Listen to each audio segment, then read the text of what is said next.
Welcome back for the second part. अब हम लोग क्या करेंगे, आईसीएआई मटेरियल के जितने टेस्ट और नॉलेज के क्वेश्चंस हैं उन सबको सॉल्व करेंगे। ये सारे क्वेश्चंस आपको मेरे क्वेश्चन बैंक के अंदर भी रिप्रोड्यूस्ड मिल जाएंगे।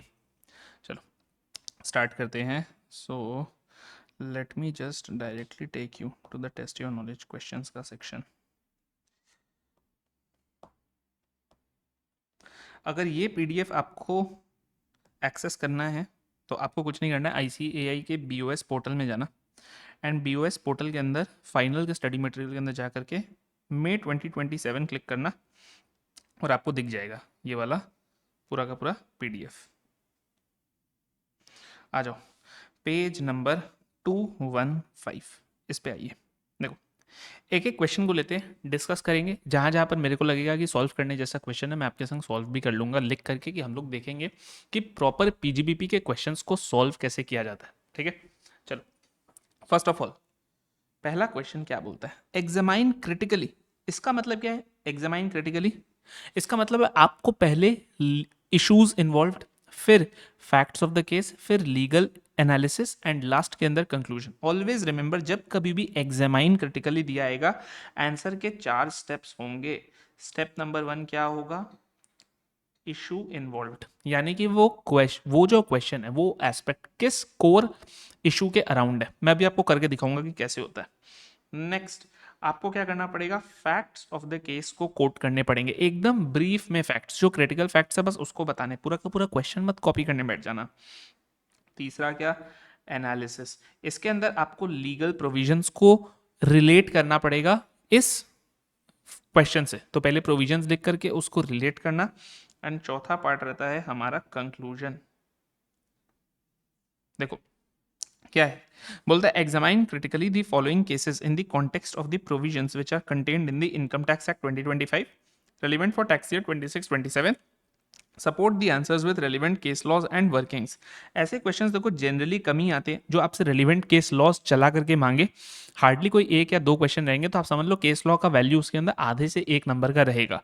तो मैं आपको एंड के अंदर एक लिस्ट ऑफ केस लॉज दूंगा जो कि रेलिवेंट रहेंगे एग्जाम्स के लिए। कोशिश करो वो दिमाग में रह जाए, अगर नहीं भी रहे तो focus on the core concept. Case law का नाम याद रहे नहीं रहे चलो कोई बात नहीं, that is not going to be a very big deal.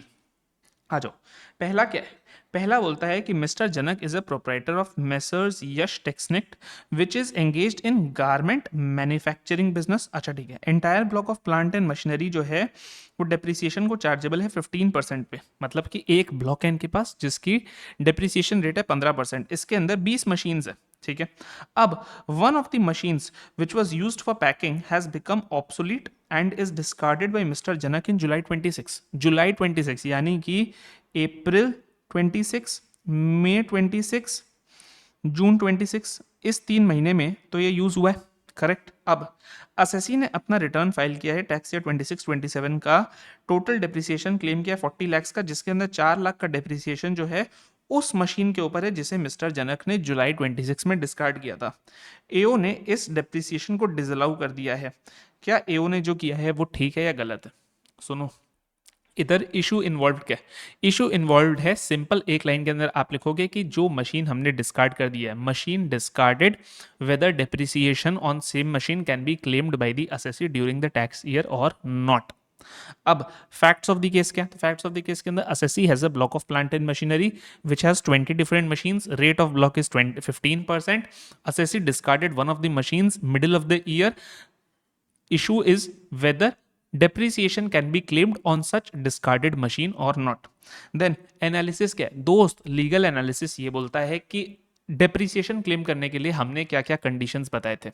First, asset must be used in the business profession. वो जो यूज्ड है क्या वो used through out the year है या even part of the year से भी होगा? Sir part of the year भी अगर आपने यूज किया है डेप्रिसिएशन मिलेगा।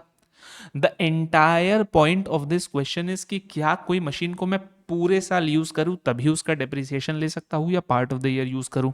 हाँ यहां पर एक बात जरूर है कि सर जिस ईयर में एक्विजिशन किया उसी ईयर के अंदर अगर less than 180 days put to use किया है तो आधा डेप्रिसिएशन मिलेगा, लेकिन सर ये तो ईयर ऑफ एक्विजिशन नहीं है, एक्विजिशन तो पहले ही हो चुका है। अब इस साल अगर मैंने सिर्फ 3 महीने के लिए भी यूज किया तो भी नो टेंशन, मेरे को इसके ऊपर डेप्रिसिएशन मिलेगा।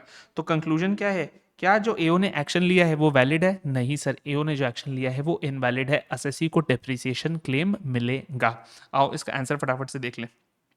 देखो इसका आंसर आपको मिलेगा यहाँ पर, आइए देखो सबसे पहले क्या बताया, इशू अंडर कंसिडरेशन। मैं आपको हमेशा बोलता हूँ इशू से स्टार्ट करो। Whether disallowance of depreciation made by the AO with regard to discarded asset in arriving at WDV is justified. देखो वन लाइन के अंदर इशू को इन्होंने एक्सप्लेन किया। आपको भी एकदम एक लाइन के अंदर सबसे पहले इशू को एक्सप्लेन कर देना अपने वर्ड्स में, खाली स्टार्ट ऐसे करना, क्योंकि एग्जामिनर आपके इशू के ऊपर 1 नंबर या हाफ मार्क्स रखता है। तो आपको फॉर्मेट के अंदर दोस्त कोई कमी मत छोड़ना। एक लाइन के अंदर देखो, जो हमने भी बात किया था कि जो मशीन को हमने डिस्कार्ड किया, क्या उसके ऊपर डेप्रिसिएशन क्लेम कर सकते हैं, और क्या एओ ने जो इसे डिस्कार्ड, जो इसे रिजेक्ट किया, क्या वो जस्टिफाइड है कि नहीं। देखो disallowance of depreciation with regard to discarded asset is justified. बस यही 3-4 कीवर्ड्स हैं जो आपको पूरा इशू का मार्क्स दे देंगे। अब नेक्स्ट देखो क्या है, नेक्स्ट है आपका कि इन्होंने यहां पर सीधा एनालिसिस पे ही आ गए हैं, लीगल प्रोविजंस के एनालिसिस पे। लेकिन मैं आपको बताऊं, इंस्टीट्यूट कई बार फैक्ट्स को भी एक लाइन के अंदर लिखता है। तो आप यहां पर चाहो तो लिख लो कि बॉस एक लाइन के अंदर ब्रीफली बस फैक्ट्स बताना, और फिर यहां से इन लोगों ने एनालिसिस स्टार्ट कर दिया। तो एनालिसिस के अंदर देखो इन्होंने क्या दिया, मैंने क्या बताया था, क्या कंडीशंस होते हैं डेप्रिसिएशन क्लेम के, कि असेट को पुट टू यूज करना पड़ता है फॉर द बिजनेस और profession. Correct, conditions of depreciation मांग रहा है। अब क्या जो असेट जैसे हमने डिस्कार्ड कर दिया, जो कि फिजिकली अवेलेबल है, क्या वो अट्रैक्ट करेगा मनीज पेबल के अंदर so as to deduct its value from the written down value of the block. ये जो फैक्ट्स है ये एक केस लॉ से आते हैं, Yamaha motor India private limited के। यहां पर दिल्ली हाई कोर्ट ने क्या बोला था कि यूज्ड फॉर बिजनेस का मतलब होता है कि use in the business not only in the relevant financial year but also in the earlier financial year. Sir इसका मतलब क्या हुआ, इसका मतलब ये हुआ कि मानो एक असेट को मैं पिछले 5 साल से यूज कर रहा हूं, इस साल मैंने अगर उसे 0 डेज के लिए भी यूज किया, लेकिन मैं अर्लियर ईयर्स में उसे यूज करता आ रहा था, तो भी यामाहा मोटर इंडिया के केस में दिल्ली हाई कोर्ट ने बोला तो भी इस साल अगर आपने उसे 0 यूज किया तब भी आपको इस साल का पूरा डेप्रिसिएशन मिल जाएगा। तो इसीलिए इस केस लॉ से ही उसको डिराइव किया गया है। अब discarded machine may not actually be used in the relevant year, but depreciation can be claimed as long as it was used for the purpose of business in the earlier years, provided the block continues to exist in the relevant tax year. तो therefore जो condition है claim करने का depreciation वो हमारा meet हो चुका है। अब यहाँ पर क्या बोला है, क्या यहाँ पे कोई मनीज पेबल है? नहीं सर, हमने उसको डिस्कार्ड किया, लेकिन क्या क्वेश्चन आपको कोई स्क्रैप वैल्यू देता है? क्या क्वेश्चन आपको बताता है कि डिस्कार्ड करने पे आपको कुछ मिला है? तो बस आप एक लाइन में लिख देना कि इस केस में मनीज पेबल बोल करके तो हमारे पास कुछ भी नहीं है। तो अब ये देखो ये क्या है, ये है सर आपका कंक्लूजन वाला पैराग्राफ फाइनल। बस इस रैशनल को अप्लाई करते हुए जो एओ का एक्शन है डिसअलाउ करने का, वो क्या है, वो इनवैलिड है, सिंस इस मशीन को हमने अर्लियर टैक्स ईयर्स के अंदर यूज किया था। सिंपल सा लॉजिक। आइए नेक्स्ट पार्ट को डील करते हैं, पार्ट नंबर बी।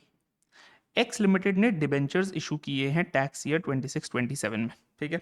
ये 5 साल के बाद मैच्योर होंगे। अब डिबेंचर होल्डर को एक ऑप्शन दिया गया है of one time upfront payment of ₹60 per debenture on account of interest which was to be immediately paid by the company.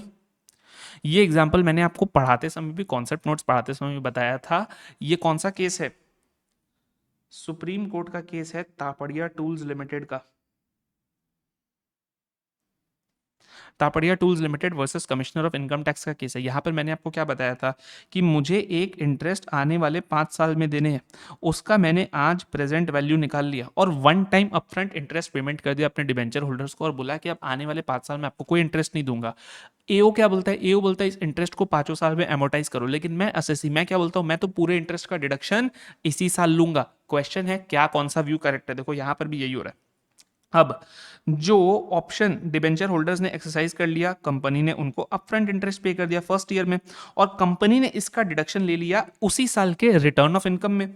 लेकिन अकाउंट्स के अंदर इंड एस क्या बोलता है? इंड एस बोलता है कि आप उसको 5 साल में एमोटाइज करो। अब एओ ने भी यही किया, एओ ने भी इसको 5 साल में स्प्रेड कर दिया, बोला कि आपको पूरा डिडक्शन एक ही साल में क्यों दूं, over a period of 5 years दूंगा।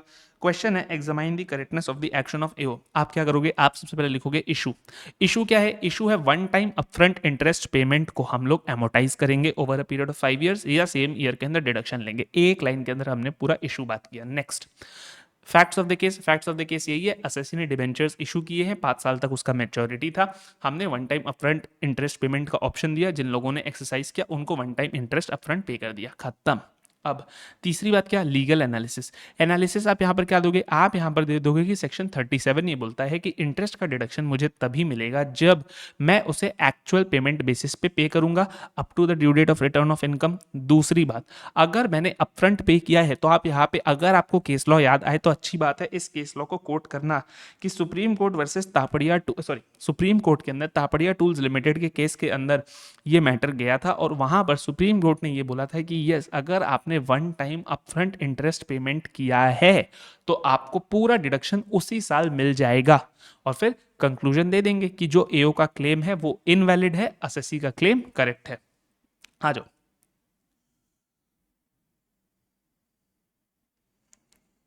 ये देखिए पॉइंट नंबर बी।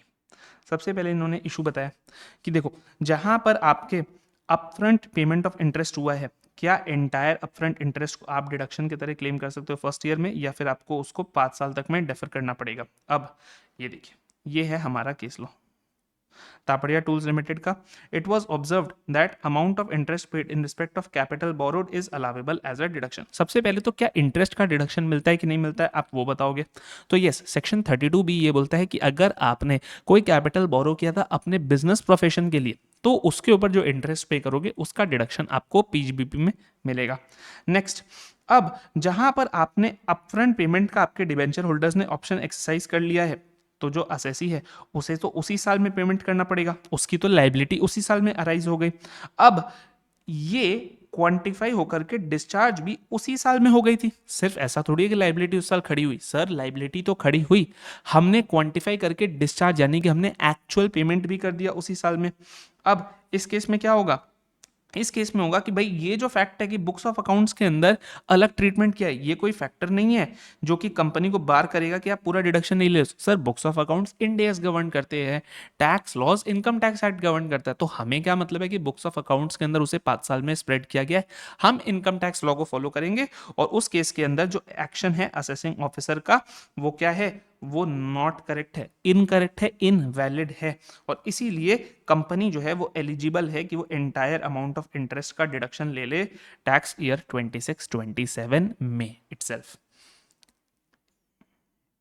आइए आगे,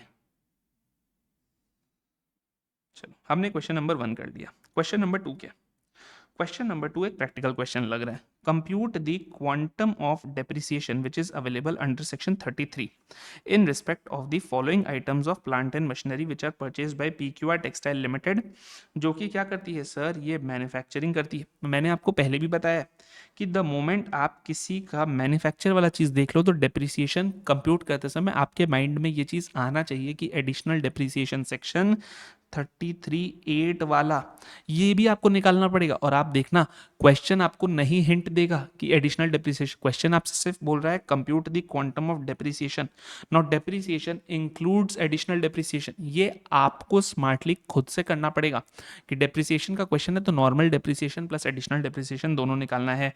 और कंपनी ने ऑप्ट नहीं किया है सेक्शन 200 के लिए, ये क्या बताता है, ये भी बताता है कि अगर आप ऑल्टरनेट टैक्स रिजीम ले लो तो आपको एडिशनल डेप्रिसिएशन नहीं मिलता है।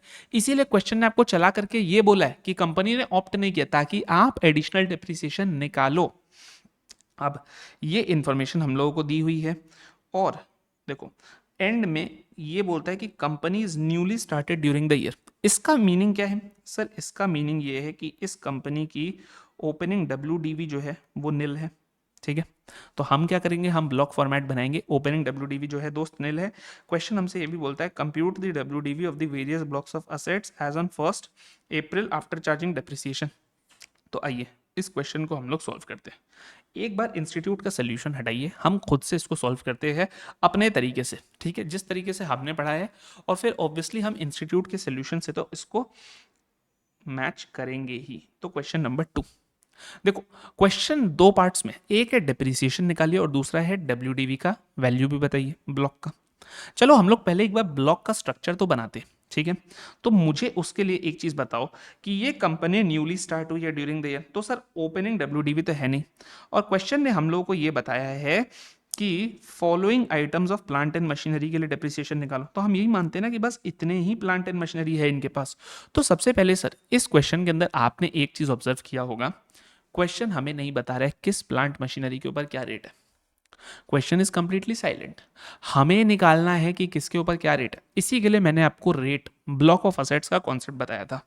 सर सबसे पहला, ये सारे आइटम्स प्लांट एंड मशीनरी के ब्लॉक के, तो यहाँ पर कोई फर्नीचर फिक्चर्स, कोई ऑफिस बिल्डिंग्स, कोई इंटेंजिबल्स, ये सब नहीं है। जो भी है प्लांट एंड मशीनरी के 5 ब्लॉक्स में से ही कोई एक होगा। आओ देखते हैं।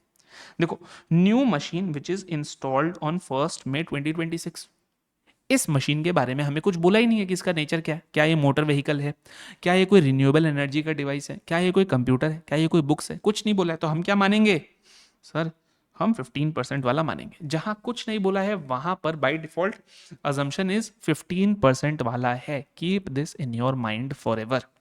Next, wind mill purchased and installed. Sir wind mill कहाँ जाएगा दोस्त, विंड मिल हमारा कहाँ जाता है अभी बताता हूँ, आइए इधर आइए। विंड मिल हमारा होता है रिन्यूएबल एनर्जी डिवाइसेस। जितना मेरा नॉलेज है ये 40% वाले ब्लॉक में जाएगा। एक बार आकर के हम लोग कॉन्सेप्ट बुक के अंदर क्रॉस चेक कर लेते हैं। आइए देखिए, wind mill wind mill wind mill wind mill wind mill,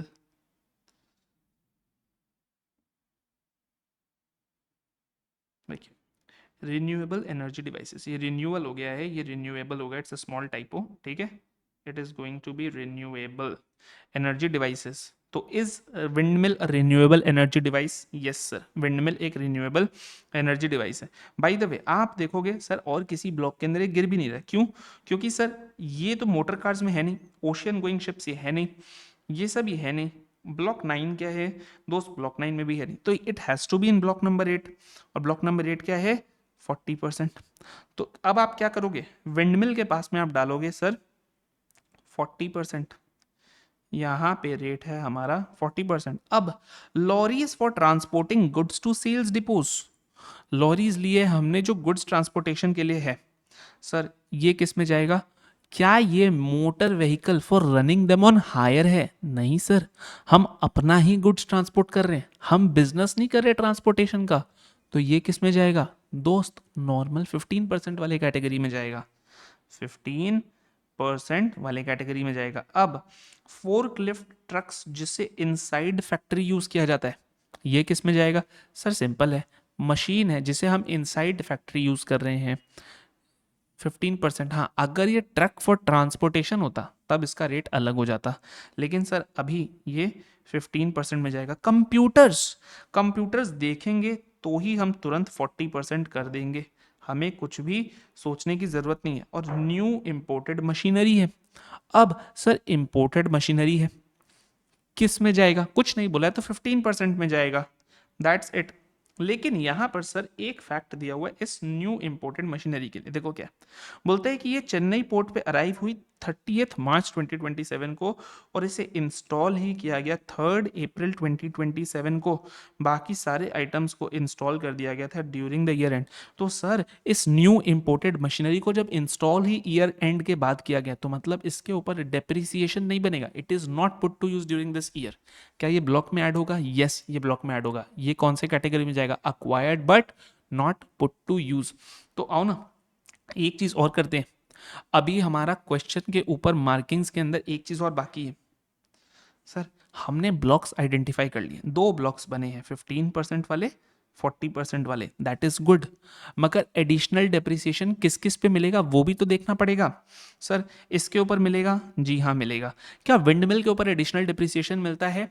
तो आप एडिशनल डेप्रिसिएशन के सेक्शन को याद करो, किस किस पे नहीं मिलता है? सर ऑफिस अप्लायंसेस पे नहीं मिलता है, रोड ट्रांसपोर्ट व्हीकल्स पे नहीं मिलता है, सेकेंड हैंड प्लांट मशीनरी पे नहीं मिलता है, उस टाइप के असेट्स पे नहीं मिलता, बाकी सब पे मिलता है। तो सर इसके ऊपर भी मिलेगा।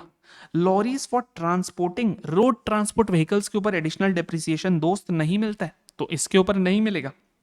Forklift trucks road transport vehicle नहीं मिलेगा एडिशनल डेप्रिसिएशन। सर इससे हम ऑफिस में यूज कर रहे हैं, नहीं मिलेगा। लेकिन कंप्यूटर जिसे हम फैक्ट्री में यूज कर रहे हैं, इसके ऊपर एडिशनल डेप्रिसिएशन मिल जाएगा। एंड लास्ट क्या है, इंपोर्टेड मशीनरी। सर इसके ऊपर तो नॉर्मल डेप्रिसिएशन ही नहीं मिल रहा है, एडिशनल मिलने का तो कोई सवाल ही पैदा नहीं होता है। देखो मैंने क्वेश्चन को पूरा आपके लिए सजा करके रख दिया। अब यहाँ पर क्या है, यहाँ पर आपको मैं रिक्वेस्ट करूंगा कि आप वीडियो पॉज करो और खुद से इस क्वेश्चन का सोल्यूशन एक बार करो कि आप सही कर पा रहे हो या नहीं कर पा रहे हो, फिर मेरे संग इसका सोल्यूशन देखना।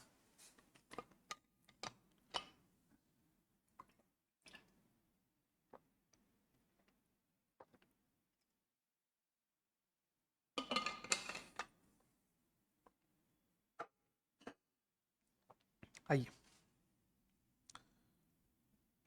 तो we have two blocks. Block 1 15% वाला एंड ब्लॉक 2 है हमारा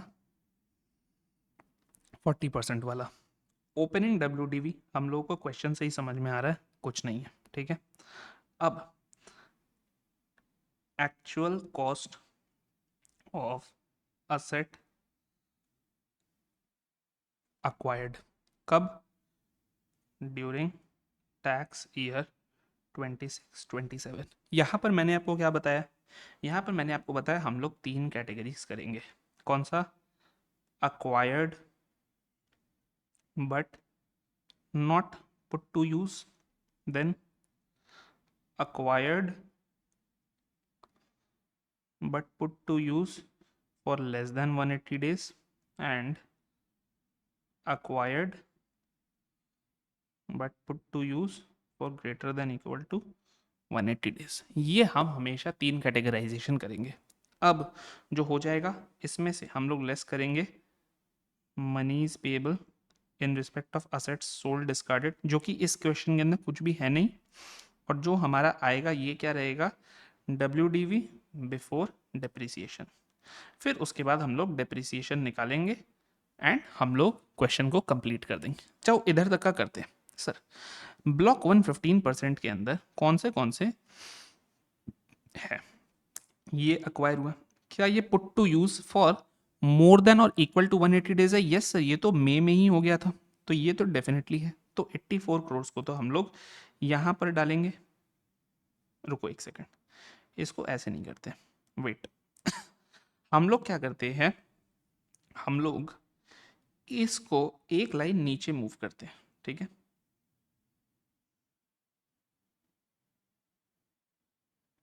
yes, this has been moved below 1 line. अब यहाँ पर सर 84 करोड़ तो इस कैटेगरी में गया, greater than equal to 180 days वाले कैटेगरी में।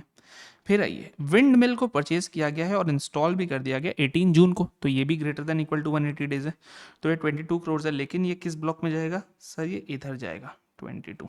ओके नेक्स्ट, लॉरीज हमने यूज़ किया है फॉर ट्रांसपोर्टिंग गुड्स, 15% वाले में है और इसे भी हमने जुलाई में ही पुट टू यूज़ कर दिया है, तो ये भी कहाँ जाएगा सर, 15% वाले के अंदर greater than equal to 180 days वाले में जाएगा। अब फोर्कलिफ्ट्स जिसे यूज़ किया गया, लेकिन सर ये जो है ये आफ्टर 30 नवंबर है, तो मतलब कि यहाँ वाली कैटेगरी हमारी बंद हो जाती है, ठीक है। तो this is 87 crore, this is 22 crore. अब जो भी है वो आफ्टर 30 नवंबर है। अब सुनो, ये 4 करोड़ और ये 12 करोड़, तो ये 12 कहाँ चला जाएगा सर, 12 चला जाएगा यहाँ पे, 4 चला जाएगा यहाँ पे, और ये दोनों हमारे कहाँ आ जाएंगे, ये दोनों आ जाएंगे हमारे 40% वाले ब्लॉक के अंदर, less than equal to 180 days के अंदर। तो यानी कि 1 + 2 टोटल में 3 करोड़, यहाँ पर कुछ नहीं है। तो मुझे एक बार बताओगे WDV बिफोर डेप्रिसिएशन क्या है, तो सुनो, 12 + 4 + 87, how much is it, 16 + 87 is 103 crore. और यहाँ पर कितना है सर, यहाँ पर है हमारा 3 and 22, यानी कि 25 करोड़। तो अब आप मेरे को बताओ, हम लोग ऊपर लिख लेते हैं रुपीज इन करोड़, ठीक है। ये हमने निकाल लिया कि WDV क्या है ब्लॉक का बिफोर डेप्रिसिएशन। अब नेक्स्ट स्टेप क्या होगा, अब नेक्स्ट स्टेप होगा हम लोगों को डेप्रिसिएशन चार्ज करना है, और डेप्रिसिएशन के 2 पार्ट्स होंगे, एक होगा नॉर्मल डिप्रिसिएशन और एक होगा एडिशनल डिप्रिसिएशन।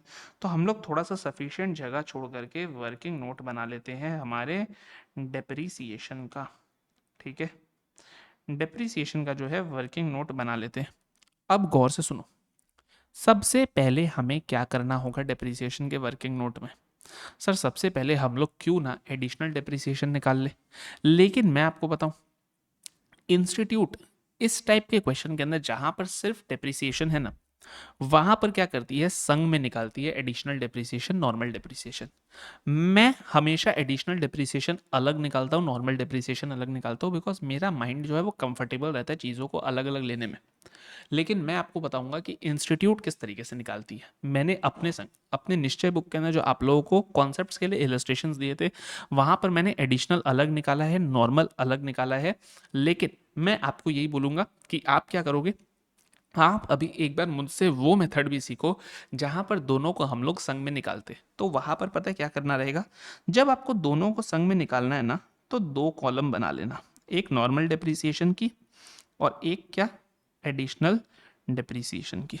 एकदम सिंपल है ये तरीका, लेकिन मुझे पर्सनली ऐसा फील होता है कि इस तरीके के अंदर ना मिस्टेक्स होने के चांसेस थोड़ा ज़्यादा होते हैं। आप एडिशनल कंप्लीटली अलग निकालो, नॉर्मल कंप्लीटली अलग निकालो, मेरा माइंड ये बोलता है कि that is less error free. मगर मैं आपको इंस्टीट्यूट का मेथड भी सिखा देता हूँ। ठीक है, देखो एकदम सिंपल है, नॉर्मल भी निकालेंगे, एडिशनल भी निकालेंगे। सबसे पहले एक एक असेट को लेते चलते हैं, उसके ऊपर कितना नॉर्मल बनेगा कितना एडिशनल बनेगा, आओ उसको डिस्कस कर लेते हैं। तो देखो सबसे पहला हमारा असेट कौन सा है, ये वाला असेट है हमारा सबसे पहला, जिस मशीन को इंस्टॉल किया गया है 1 मई 2026 को। लेकिन आप ऐसे मत करना, आप अगर असेट वाइज बढ़ोगे तो आपका टाइम ज़्यादा जाएगा। तो आप क्या करोगे, आपके लिए ये वाला जो हमने बनाया है ना पूरा का पूरा, ये आपके लिए रेलिवेंट रहेगा। कैसे रेलिवेंट रहेगा, देखो हमने जो acquired but put to use किया for greater than equal to 180 days, कितने अमाउंट का किया है सर, 87 करोड़ का किया है। क्या इसके ऊपर हम लोगों को नॉर्मल डिप्रिसिएशन मिलेगा, सर बिल्कुल मिलेगा। तो देखो सबसे पहले हम लोग कर लेते हैं बात ब्लॉक 1 15% वाले की। ठीक है, इसके अंदर क्या, अक्वायर्ड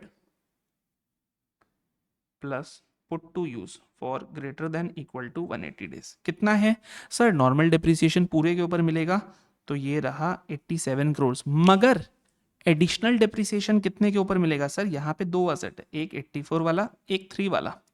क्या 84 वाले के ऊपर एडिशनल डिप्रिसिएशन मिलेगा, जी हाँ 84 वाले के ऊपर एडिशनल डिप्रिसिएशन मिलेगा। लेकिन क्या 3 करोड़ वाले के ऊपर एडिशनल डिप्रिसिएशन मिलेगा, नहीं सर नहीं मिलेगा। तो सर एडिशनल डिप्रिसिएशन के लिए वैल्यू कितनी रहेगी, एडिशनल डिप्रिसिएशन सिर्फ 84 वाले पे मिलेगा।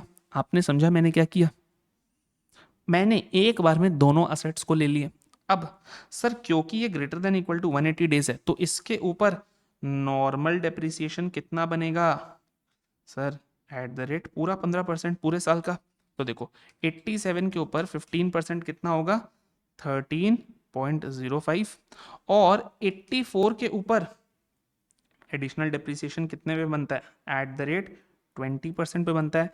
तो 84 के ऊपर 20% कितना होगा, 16.80। तो आप मेरे को बताओगे कि सर इस ब्लॉक में नॉर्मल डिप्रिसिएशन कितना है, 13.05 करोड़, और एडिशनल डिप्रिसिएशन कितना है, 16.8 करोड़। ब्लॉक 1 का greater than equal to 180 days वाला पार्ट खत्म। अब नेक्स्ट क्या रहेगा सर, नेक्स्ट रहेगा हमारे ब्लॉक 1 का ही less than, sorry, acquired but put to use for less than 180 days वाला पार्ट। करेक्ट, कितना है sir, acquired but put to use for less than 180 days 4 crore है। ठीक है, इस 4 करोड़ के ऊपर क्या एडिशनल डिप्रिसिएशन मिलेगा, बताइए। ये है हमारा 4 करोड़, नहीं सर नहीं मिलेगा इसके ऊपर एडिशनल डिप्रिसिएशन। तो इसके ऊपर क्या मिलेगा सर, इसके ऊपर हम लोगों को सिर्फ नॉर्मल डिप्रिसिएशन मिलेगा। तो नॉर्मल डिप्रिसिएशन कितने पे निकलेगा सर, 15% का 50%, क्यों, क्योंकि ये लेस देन 180 डेज हुआ है। तो 4 इंटू 15% डिवाइड बाई 2, यानी कि 0.3 करोड़। तो आप मेरे को बताओ इसके ऊपर नॉर्मल डिप्रिसिएशन कितना है सर, 0.3 करोड़ है, एडिशनल डिप्रिसिएशन कुछ नहीं है। क्या हमारा ब्लॉक खत्म हुआ 15% वाला। हाँ सर, आप सोचोगे नहीं सर ब्लॉक कैसे खत्म हुआ, इसके ऊपर तो हमने कुछ नहीं बनाया। अरे दोस्त, इसके ऊपर डेप्रिसिएशन थोड़ी निकलेगा, इसको इग्नोर करो, इसके ऊपर कोई डेप्रिसिएशन नहीं निकलेगा। अब आ जाइए ब्लॉक नंबर 2 के ऊपर। ब्लॉक 2 है हमारा 40% वाला। इधर भी acquired plus put to use for greater than equal to 180 days. कितना वैल्यू है sir? Acquired but put to use for greater than equal to 180 days का वैल्यू है 22 करोड़। ये जो 22 करोड़ है दोस्त, इसके ऊपर एडिशनल डेप्रिसिएशन मिलेगा? जी हाँ सर मिलेगा। तो आप क्या करोगे? आप निकालोगे सीधा 22 करोड़ और उसके ऊपर नॉर्मल कितना बनेगा सर? नॉर्मल बनेगा एट द रेट 40%। तो 22 का 40% कितना होता है? 8.8 करोड़। और एडिशनल कितना बनेगा सर? एडिशनल बनेगा एट द रेट 20%, क्योंकि एडिशनल डेप्रिसिएशन तो फिक्स है ना 20% पे। वो हो जाएगा सर आपका 4.4 करोड़। टोटल आपका कितना आया सर? आपका आ गया 8.8 करोड़ नॉर्मल, 4.4 करोड़ एडिशनल। और ब्लॉक 2 के अंदर ही acquired but put to use for less than 180 days कितना है? तो sir acquired but put to use for less than 180 days है हमारा 3 करोड़। क्या इस 3 करोड़ के ऊपर एडिशनल डेप्रिसिएशन है? तो सर 1 करोड़ के ऊपर नहीं है, 2 करोड़ के ऊपर है। तो अब हम क्या करेंगे सर? अब हम एक सिंपल सा चीज करेंगे। नॉर्मल डेप्रिसिएशन तो पूरे 3 करोड़ के ऊपर मिलेगा, लेकिन एडिशनल डेप्रिसिएशन सिर्फ 2 करोड़ के ऊपर मिलेगा। बताइए कितना? नॉर्मल मिलेगा एट द रेट 40% का हाफ, और एडिशनल कितने पे मिलेगा सर? एडिशनल मिलेगा एट द रेट 10%। तो 40% का हाफ हो गया 20%, 3 का 20% है 0.6, 2 का 10% है 0.2। तो अब आप क्या करोगे? आप यहां पर सिंपली डालोगे डेप्रिसिएशन के अंदर क्या? Normal depreciation. सर कितना है हमारा नॉर्मल डेप्रिसिएशन? बताइए ब्लॉक 1 का। ब्लॉक 1 का नॉर्मल डेप्रिसिएशन है 13.05 प्लस 0.3, यानी कि 13.35 है। तो यहां पर आप डाल दो 13.35 करोड़।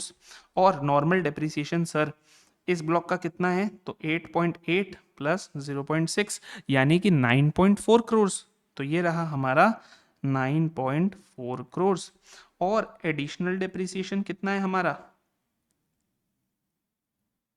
एडिशनल डेप्रिसिएशन है सर हमारा, ये रहा 16.8 करोड़। और यहाँ पर कुछ नहीं, तो हमारा ब्लॉक 1 के अंदर है 16.8 करोड़। और यहाँ पर कितना है सर? यहाँ पर है हमारा 4.4 एंड 0.2, यानी कि 4.6 करोड़। सबसे पहले यहाँ तक का देखो और बताओ कि सर यहाँ तक कोई प्रॉब्लम हो रहा है क्या? अब बताइए मेरे को क्लोजिंग डब्ल्यू बिफोर डेप्रिसिएशन क्या है? देखो 103 में से हम लोग माइनस करते हैं आपका 103 में से 13.35 और माइनस करते हैं 16.8, तो ये आएगा हमारा 72.85। और 25 में से माइनस करते हैं 9.4 एंड माइनस करते हैं 4.6, तो ये आएगा हमारा 11 करोड़। ये है मेरे हिसाब से क्लोजिंग डब्ल्यू। अब एक बार हम लोग चल करके देखते हैं इंस्टीट्यूट ने इसका क्या सोल्यूशन किया। देखो इंस्टीट्यूट ने, जैसा मैंने आपको पहले ही बताया, नॉर्मल डेप्रिसिएशन और एडिशनल डेप्रिसिएशन निकाला है। अब देखो जो प्लांट एंड मशीनरी है 15% वाले ब्लॉक का कितनी वैल्यू ली है? 87 ली है, 84 ली है, इसके ऊपर 13.05, इसके ऊपर 16.8। पहले यहाँ तक का मैच करो। देखो यहाँ तक का सर हमारा आई गेस मैच हो रहा है, जितने मेरे को नंबर्स याद आ रहे हैं। ये देखो 87 के ऊपर 13.05, 84 के ऊपर 16.8, ये हमारा मैच हो गया, करेक्ट। अब नेक्स्ट आओ ब्लॉक 1 के ही एडिशनल डेप्रिसिएशन के ऊपर फॉर लेस देन 180 डेज वाले के ऊपर आओ। तो देखो ये जो है आपका लेस देन 180 डेज वाला जो है उसके ऊपर कितना है? कंप्यूटर्स जो है इंस्टॉल्ड इन ऑफिस प्रेमाइसेस है। अच्छा ये 40% वाला ब्लॉक है, तो एक सेकंड रुको, ऊपर आओ। लेस देन 180 डेज वाला, ठीक है। फोकलिफ्ट्स जिसके ऊपर इन्होंने नॉर्मल डेप्रिसिएशन दिया है, इन्होंने एडिशनल भी दिया है इसके ऊपर। ये कैसे कर दिया दोस्त इन्होंने? ओके समझा समझा समझा, गॉचा। ठीक है दोस्तों, यहाँ पे मैं अपने आप को करेक्ट करूंगा। एक सेकेंड देखो, forklift trucks which are used inside a factory, यहाँ पे मैंने आपको क्या बोला, मैंने आपको ये बोला था कि इसके ऊपर अपना एडिशनल डिप्रिसिएशन नहीं मिलेगा.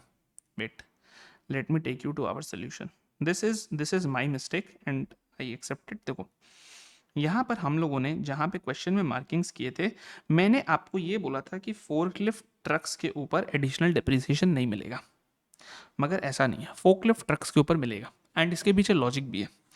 मैं जस्ट ट्रक्स देख करके मैंने इसको रोड ट्रांसपोर्ट व्हीकल में डाल दिया, but there is a difference. देखो, this is a proper road transport vehicle और इसके ऊपर डिप्रिसिएशन नहीं मिला, ये करेक्ट है हमारा.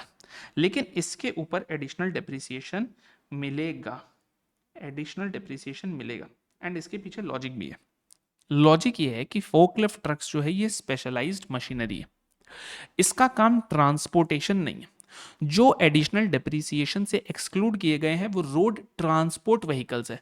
फोकलिफ्ट ट्रक्स का काम ट्रांसपोर्ट करना नहीं होता है, ये हैवी मशीनरी को लिफ्ट करते हैं.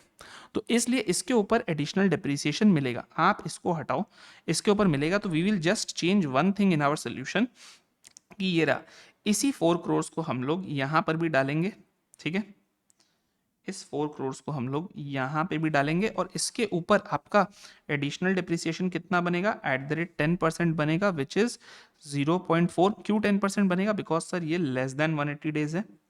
तो यहाँ पर दोस्त हमारा जो आएगा वो आएगा 0.40 करोड़. इसको जस्ट अपन चेंज कर लेंगे यहाँ पर भी. तो देखो, एडिशनल डिप्रिसिएशन जो आपका इस ब्लॉक का बनेगा वो सिर्फ 16.8 नहीं बनेगा, अब वो आपका बनेगा 17.2. ठीक है, ये आपका बनेगा 17.2. तो ये आपका क्लोजिंग WDV कितना आ जाएगा, इससे मैं 0.4 और गिरा देता हूँ. तो हमारा जो क्लोजिंग WDV आएगा वो आएगा 72.45. करेक्ट. ठीक है, आ जाओ. तो yes, this was small mistake from my and. अभी देखते हैं बाकी आंसर के अंदर कुछ गलतियां हैं क्या. आई डोंट थिंक सो और कुछ भी होगा. This was a only thing. देखो, अब जो है आपका ये रहा ब्लॉक सी. ब्लॉक सी के अंदर जो आपका लेस देन 180 डेज है, यानी कि 40% ब्लॉक के अंदर जो लेस देन 180 डेज है, कितना, 3 करोड़ और 2 करोड़. और इसके ऊपर हमने कितना निकला, 0.6 0.2. देखो मेरे ख्याल से ये हमारा करेक्ट है, 0.6 0.2 ही हमारा भी निकला था. ये रहा, आइए ये रहा 0.6 0.2. ठीक है, और ब्लॉक 2 के अंदर greater than equal to 180 days वाले में देखो इंस्टीट्यूट ने क्या निकाला है. Greater than equal to 180 days वाले के अंदर इंस्टीट्यूट ने जो निकाला है वो है आपका put to use for 180 days और मोर के अंदर 8.8 4.4. आई थिंक यही हमारा भी है. तो फिर हमारा आंसर जो है अब मैच हो जाएगा. Yes, 8.8 and 4.4. करेक्ट. तो that was the only thing. अब हमारा जो क्लोजिंग WDV है कितना है बताइए, तो 72.45 है और 11 करोड़ है. अगर ये भी मैच हो जाए तो हमारा ये वाला क्वेश्चन जो है पूरा का पूरा कंप्लीट हो जाएगा. तो लेट्स सी, 72.45 एंड 11. तो देखो, इस क्वेश्चन से हम लोगों ने दो चीजें सीखी है. नंबर 1, करने का तरीका क्या है. आप देखोगे इंस्टीट्यूट क्या करती है, इंस्टीट्यूट ब्लॉक के वर्किंग्स को बाद में करती है, पहले डेप्रिसिएशन के वर्किंग्स को करती है. लेकिन मैं आपको एक प्रैक्टिकल चीज बताऊं, यहां पर चाहो तो आप साइड में लिख लो कि in exam do it the other way, do it the other way. Trust में कोई मार्क्स नहीं कटेंगे, क्योंकि हम लोग करके तो दोनों ही आ रहे हैं, लेकिन लॉजिकल वो है जिस तरीके से मैंने कराया है.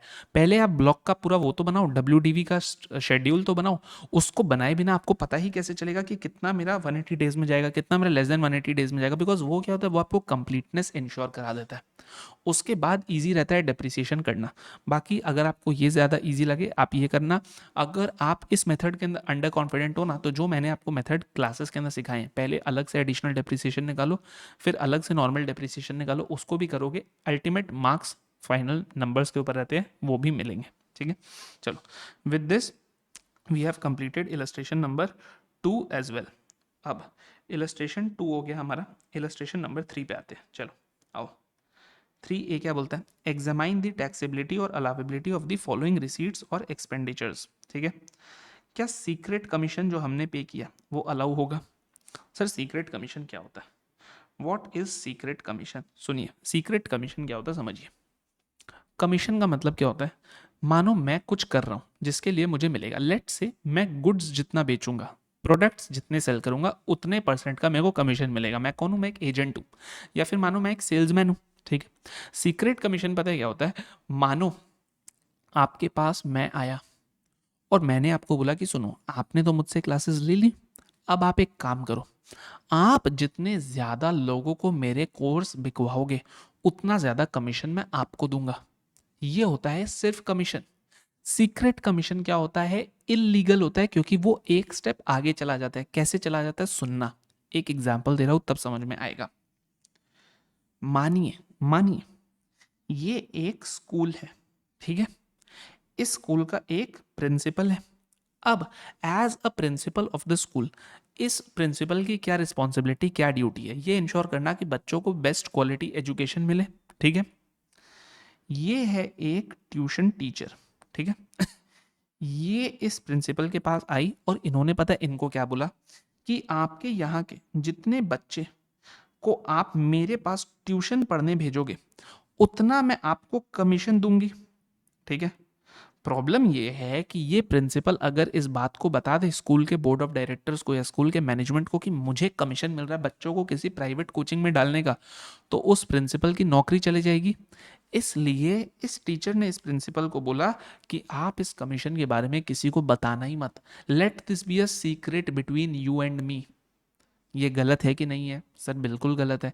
सीक्रेट कमीशन नहीं हो सकता है, इट्स एन इलीगल थिंग। ये वहीं पर होता है जहां पर कमीशन के बारे में पता नहीं चलना चाहिए। तो सर क्यों नहीं पता चलना चाहिए? क्योंकि वो गलत है कमीशन लेना, बस। तो आपने कुछ ऐसा किया है, सीक्रेट कमीशन जैसा पे कर दिया, क्या इसका आपको मिलेगा? नहीं मिलेगा सर। Answer is no, it will not be allowable, allow नहीं होगा। हम लोग आंसर देख लेंगे, हम लोग दोनों का आंसर देखेंगे, ठीक है? तो एक ही बार में मैं आपका पूरा ए का 1 और 2 रीड करता हूँ, फिर हम लोग आंसर जाके देखेंगे। बट मेरा टेक ये है कि इट इज़ नॉट अलाउेबल। अब पी लिमिटेड ने डॉलर्स पे किए हैं equivalent to 50 lakhs as sales commission for the year ended without deducting tax at source to mister Rodrigues, a citizen of UK and non resident who acted as agent for booking orders from various customers who are outside India. हुआ क्या? मैंने sales commission पे किए। किसको पे किए? Non resident को पे किए। नॉन रेजिडेंट को पे किया और इसके ऊपर टीडीएस डिडक्ट नहीं किया। आप जैसे ही इसको देखोगे आप कूद जाओगे और आप बोलोगे सर 100% डिसअलाउ कर दो। सुनो, मैंने आपको एक स्टेप बाय स्टेप फ्रेमवर्क कराया था। उसमें स्टेप 1 क्या था? स्टेप 1 ये बोलता है कि क्या टीडीएस डिडक्ट करने की लाइबिलिटी भी आती है कि नहीं है। और उसको जानने के लिए क्या करेंगे? सबसे पहले समझना पड़ेगा कि क्या नॉन रेजिडेंट के हाथ में ये इनकम टैक्सेबल है कि नहीं है। अब मैं तुम लोग को आगे जाकर के एक टॉपिक कराऊंगा, नॉन रेजिडेंट टैक्सेशन, बहुत बाद में होगा, अभी काफ़ी क्लासेस बाकी है, वो आप समझ लो अराउंड 50 क्लासेस के बाद होगा। अभी तो हमारा 21st लेक्चर में है, तो अभी आप समझ लो और 30 लेक्चर के बाद हम लोग नॉन रेजिडेंट टैक्सेशन में पहुंचेंगे। लेकिन जब पहुंचेंगे तो मैं तुमको बताऊंगा रेसिडेंशियल स्टेटस के अंदर जब आप इंडिया के लिए नॉन रेजिडेंट बन जाते हो तो सिर्फ आपकी वो ही इनकम इंडिया में टैक्स होती है जिसका सोर्स इंडिया में है या जो रिसीव इंडिया में हुई है। अब क्या ये इनकम इंडिया में रिसीव हुई है? नहीं सर, हम तो यूके रेमिट कर रहे हैं ना उसके यूके के बैंक अकाउंट में, तो यूके से मिली है उसको। हाँ, क्या सोर्स इंडिया में है? नहीं सर, सोर्स इंडिया में इसलिए नहीं है बिकॉज समझो, वो यूके वाला क्या कर रहा है, वो एजेंट तो है इंडिया का, लेकिन किस कस्टमर्स के लिए? जो कस्टमर्स आउटसाइड इंडिया ही बैठे हैं। That means his source of income is outside India. अब जिस नॉन रेजिडेंट का सोर्स भी आउटसाइड इंडिया है, रिसीट ऑफ इनकम भी आउटसाइड इंडिया है, वो इनकम इंडिया में टैक्स ही नहीं होगा। बिकॉज ये टैक्स ही नहीं होगा तो देयरफॉर कोई टीडीएस काटने की रिक्वायरमेंट ही नहीं है। और जब टीडीएस काटने की रिक्वायरमेंट ही नहीं है तो जो मैंने सेल्स कमीशन पे किया विदाउट टीडीएस वो ठीक किया, तो देयरफॉर पूरा का पूरा सेल्स कमीशन अलाउ हो जाएगा। आइए 3A का आंसर देखते हैं। देखो ये रहा। सबसे फर्स्ट क्या है हमारा? Secret commission. तो देखो, सीक्रेट कमीशन एक टाइप का कमीशन पेमेंट है। ये बिजनेस ऑर्डर्स लेने के लिए किया जाता है और आपका पे किया जाता है एम्प्लॉयज या ऑफिशियल्स ऑफ दोज पार्टीज जिससे हम लोग को बिजनेस ऑर्डर्स ऑब्टेन करना है। यानी कि अगर मुझे टाटा ग्रुप से कोई ऑर्डर चाहिए तो मैं क्या करूंगा? टाटा ग्रुप के किसी एम्प्लॉय को बोलूंगा कि मैं आपको सीक्रेट कमीशन दूंगा, बदले में आप इंटरनली पुश कर दो कि ये ऑर्डर मुझे मिल जाए। तो ये गलत है। तो अब आपका क्या होगा? Secret commission is a payment for an offence prohibited by law and therefore it can not be allowed as a deduction. Next, हमने जो दिया कि फॉरेन एजेंट को हम पे कर रहे हैं, he operates in his own country, no part of his income accrues और arises in India, that is source is not in India, his commission directly remitted to him and is therefore not received also in India, ना तो source India में ना ही receipt India में है, तो it is not chargeable to tax in India. तो अगर वो नॉट चार्जेबल टू टैक्स है तो फिर इसके अंदर कोई डिसअलावेंस ही नहीं होगा, यानी कि फुल्ली अलाउ हो जाएगा। करेक्ट। अब आ जाइए 3B में। 3B हमें क्या बोलता है दोस्त?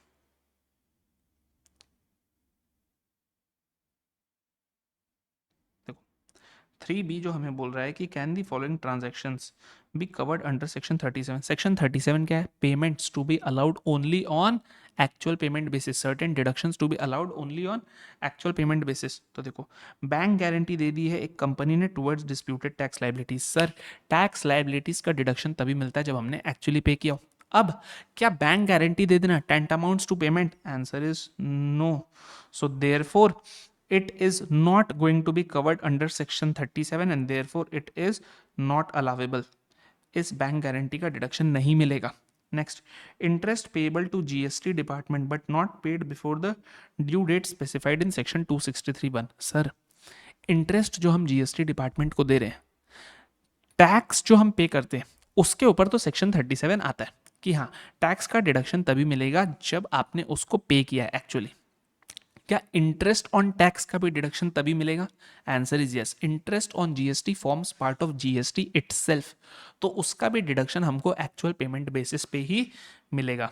हाँ, एक चीज याद रखना कि इंटरेस्ट ऑन इनकम टैक्स उसका डिडक्शन नहीं मिलता। क्यों? क्योंकि इनकम टैक्स से डिडक्टेबल अलावेंस नहीं है। तो देखो, सबसे पहला बात कि deduction of expense cannot be claimed bye merely furnishing bank guarantee, ये मैकडॉवल के केस में बोला गया था। और interest is part of GST, तो therefore interest which is not paid before due date would attract disallowance under section 37। Clear है? Simple है। आ जाओ। अब हम लोग आगे बढ़ते हैं क्वेश्चन नंबर 4 की तरफ। देखिए, question number 4 I think is again a practical question. ये मांग क्या रहा है?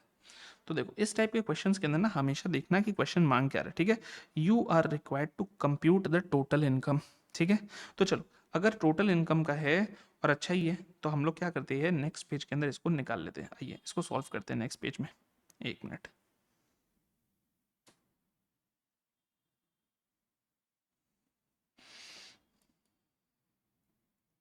ठीक है, क्वेश्चन हमें बोलता है कि हमें टोटल इनकम निकालनी है। आइए पढ़ते हैं। देखो, आईएलटी लिमिटेड मैन्युफैक्चरिंग के अंदर है। Okay, profit and loss account जो है वो एक नेट प्रॉफिट शो कर रहा है 405 लैक्स का। तो देखो, रुपीज़ इन लैक्स कर देते हैं।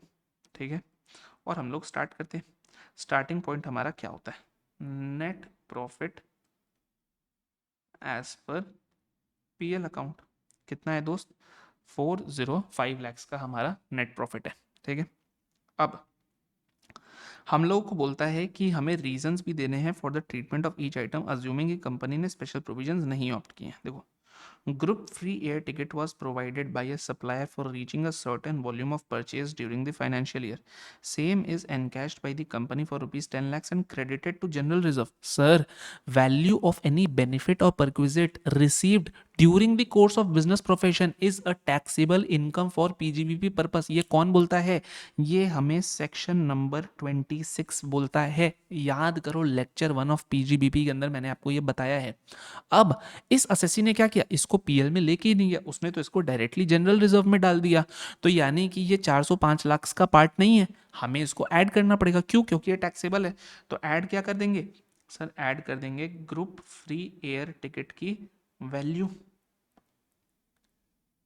लिखोगे क्या रीजन? सेक्शन 26 का रीजन दोगे कि वैल्यू ऑफ बेनिफिट और perquisite derived during the course of business profession is a taxable income. कितना है? 10 लाख का है, ऐड होना चाहिए। Adjustment 1 done. अब a regular supplier of raw materials agreed for settlement of rupees 8 lakhs instead of 10 lakhs for poor quality of material supplied during the tax year which was not given effect in the running account of the supplier। Sir, ये क्या बोल रहा है? मेरा एक supplier है, मैंने उससे गुड्स लिए। कितने के गुड्स लिए? 10 लाख्स के लिए। तो पेमेंट कितना करना पड़ेगा? 10 लाख्स करना पड़ेगा। लेकिन मैंने उस सप्लायर को बोला कि दोस्त, तूने बहुत पुअर क्वालिटी मटेरियल सप्लाई किया, मैं तेरे को 10 लाख नहीं दूंगा, मैं तुझे कितना दूंगा? मैं तुझे सिर्फ 8 लाख दूंगा। तो मेरा फायदा हुआ ना? अरे, मुझे पेमेंट करने थे 10 लाख्स के, लेकिन मैंने एक्चुअली में पेमेंट कितना किया? 8 लाख्स का किया। तो फायदे कितने का हुआ? 2 लाख का फायदा हो गया। तो ये फायदे को मैंने अभी तक इफेक्ट नहीं दिया रनिंग अकाउंट में, तो क्या हुआ, इनकम तो बन गया। तो पीजीबीपी के अंदर हम ऐड करेंगे सप्लायर सेटलमेंट 10 माइनस 8, 2 लाख का फायदा हो गया। अब आगे आओ, point number 3, Andhra bank sanctioned and disbursed a term loan in the financial year 23-24 for a sum of rupees 50 lakh. Bank ने हमें 23-24 में 50 लाख का लोन दिया था, इसके ऊपर 8 लाख का इंटरेस्ट अरियर्स में था, मतलब मुझे पे करना बाकी था। इस बैंक ने इस अरियर्स को कन्वर्ट कर दिया एक नए लोन के अंदर, जिसको 10 इक्वल इंस्टॉलमेंट्स में मुझे पे करना है। इस इंटरेस्ट को किया इस साल में कंपनी ने 2 इंस्टॉलमेंट्स पे किए हैं, और अमाउंट जो पे किया है उसे फंडेड इंटरेस्ट में हमने बैलेंस शीट से लेस किया, यानी कि उसका इंपैक्ट हमने पीएल में नहीं दिया। तो पीएल में जितना हमने पे किया उतने का मिलना चाहिए। तो सुनो, 8 लाख का लोन है जिसको हमने 10 इंस्टॉलमेंट में कन्वर्ट करा लिया और 2 हमने पे कर दिए, यानी कि 1.6 लाख का तो इंटरेस्ट हमने पे कर दिया। सेक्शन 37 क्या बोलता है कि जितना इंटरेस्ट आपने पे किया उतने का ही आपको डिडक्शन मिलेगा। अब क्योंकि मैंने इसका पीएल में इंपैक्ट नहीं दिया है तो मेरे को इसको देना पड़ेगा। तो इंटरेस्ट को मैं क्या करूंगा, माइनस करूंगा। कैसे, 8/10 इंटू 2, तो 1.6 को मैं माइनस करूंगा। और फोर्थ एडजस्टमेंट क्या है सर, फोर्थ एडजस्टमेंट है कि कंपनी ने 5 लाख रुपीज का इंटरेस्ट रेमिट किया एक कंपनी को जो कि यूएसए में इनकॉर्पोरेटेड है on a loan taken 2 years अगो। इसके ऊपर टैक्स डिडक्ट हुआ था और इसको डिपॉजिट भी किया गया था 15 जुलाई में। इस इंटरेस्ट को हमने डेबिट भी किया। तो सर सब कुछ तो ठीक किया, हमने किसी और को इंटरेस्ट दिया, उसके ऊपर टैक्स भी डिडक्ट कर लिया और डिपॉजिट भी कर लिया है before the due date of return. Deposit करने की तो टाइमलाइन नहीं है, ड्यू डेट ऑफ रिटर्न के पहले करूं। और इस इंटरेस्ट को हमने पीएल में भी डिपॉजिट किया, डेबिट किया, तो सब कुछ तो ठीक किया है। तो ये जो है हमने इंटरेस्ट टू फॉरेन कंपनी, इसके लिए कोई एडजस्टमेंट नहीं होगा क्योंकि हमने सब कुछ ठीक ही किया है। अब Sandeep, a sales executive which was stationed at HO at Delhi, was on official tour in Bangalore from 31st May to 18th June and from 20th September to 15th October for the purpose of business development. ये मेरा एक sales executive है, इसकी normal job location है दिल्ली, लेकिन office के ही काम से मैंने इसको बैंगलोर भेज के रखा है। कितने पीरियड के लिए, इतने पीरियड के लिए, 31 मई से 18 जून। कितने दिन हुए, 31 मई से 18 जून होते हैं आपके 18 दिन, और फिर 28 सितंबर से 15 अक्टूबर, ये कितने दिन होते हैं, 17 डेज होते हैं। ओके, अब देखो ये कितने दिन हुए, ये हुए हैं आपके 18 डेज, और ये कितने दिन हुए हैं, ये हुए आपके 17 डेज। अब कंपनी ने संदीप की सैलरी कैश में पे कर दी अब for the month of May, और सितंबर की भी पे कर दी 45,000 47,000। सर सिंगल पर्सन को सिंगल डे में कैश में पे किया मोर देन 10,000, डिसअलाउ होना चाहिए। लेकिन टीडीएस काटा है और संदीप के पास कोई बैंक अकाउंट ही नहीं था बैंगलोर में, इसलिए कैश पे करना पड़ा। ये सैलरी ऑलरेडी डेबिटेड है, क्या आप डिसअलाउ करोगे, आंसर इज नो, नहीं करोगे। क्यों, क्योंकि सर अगर किसी को हमने टेम्पोररीली पोस्ट किया है other than his regular posting for continuous period, याद रखना the loss is for a continuous period of more than 15 days, जो कि दोनों बार हुआ है, 17 डेज और 18 डेज, दोनों बार मोर देन 15 डेज हुआ है, और वहां पर उस बंदे का बैंक अकाउंट नहीं है। और तीसरी कंडीशन क्या, जो हमने पेमेंट की है वो नेट ऑफ टीडीएस की है, तब चलेगा। तो सर ये जो है ना, ये प्लीज याद रखना, इधर कोई डिसअलाउंस नहीं होगा क्योंकि तीनों कंडीशंस मीट हुए। फिर से बोलो मेरी संख्या, 3 कंडीशन है। पहला, continuous period more than 15 days, हाँ सर था। दूसरा, उस बंदे के पास वहाँ पर सैलरी का अकाउंट नहीं था, बैंक अकाउंट नहीं था बैंगलोर में। और तीसरी बात क्या, तीसरी बात सर जो हमने उसको सैलरी पे किया ना कैश में, टीडीएस काट के किया। तीनों कंडीशन मीट हुए, चलेगा। तो सर सैलरी को लेकर के कोई एडजस्टमेंट होगा, आंसर इज नो। सैलरी को लेकर के कोई एडजस्टमेंट नहीं होगा बिकॉज ये सैलरी डेबिटेड है, डेबिटेड ही रहेगी, डिसअलाउड नहीं होगी। एंड लास्ट क्या है, कंपनी ने 50,000 रुपीज अकाउंट पे चेक से कंट्रीब्यूट किया इलेक्टोरल ट्रस्ट को, और इसको हमने जनरल एक्सपेंसेस में डाल दिया। सर इलेक्टोरल ट्रस्ट में अगर हमने पैसे डाले उसका डिडक्शन नहीं मिलता है, क्यों, क्योंकि sir advertisement souvenir in in a political party और electoral trust is not a deductible expenditure. तो ये क्या होगा सर, ये एड बैक हो जाएगा इलेक्टोरल ट्रस्ट को जो हमने दिया है। कितना है, 50,000 है, यानी कि 0.5 है। सॉरी ये मैं क्या कर रहा हूँ, सिर्फ प्लस करना है ना, तो 0.50। अब देखो कितना है, 405 में 12 ऐड करो तो 405 प्लस 12 माइनस 1.1, क्योंकि मैंने माइनस 1.6 प्लस 0.5 को एक संग ही कर दिया, तो मेरे हिसाब से आंसर आ रहा है 415.90 लैक्स। लेट जस्ट सी कि ये आंसर सही है कि नहीं है। आइए देखते हैं। 415.9 लैक्स। अब एक चीज जो मैंने अभी तक आप लोगों को नहीं बताई है वो अभी बता देता हूँ। ये जो हमारी निकली है दोस्त, ये निकली है ग्रॉस टोटल इनकम। देखो हमने जितने एडजस्टमेंट्स किए वो सारे यहाँ पर है, आप डिस्क्रिप्शन पढ़ लेना, सब कुछ वैसा ही है। लेकिन सर जो इलेक्टोरल ट्रस्ट को हम देते हैं ना, उसको पीजीबीपी निकालते समय हम ऐड करते हैं। देखो कहाँ पे ऐड किया गया, ये रहा। Contribution to electoral trust is not an allowable expenditure while computing business income, इसलिए हमने भी 0.5 ऐड किया, इन्होंने भी 0.5 ऐड किया, और इसलिए 415.9 हमारा मैच कर रहा है। लेकिन चैप्टर 8 में आपको कराऊंगा, जो आपने इंटरमीडिएट में अगर आपको याद होगा तो हुआ करता था पहले चैप्टर 6A, वो आज बन गया चैप्टर 8।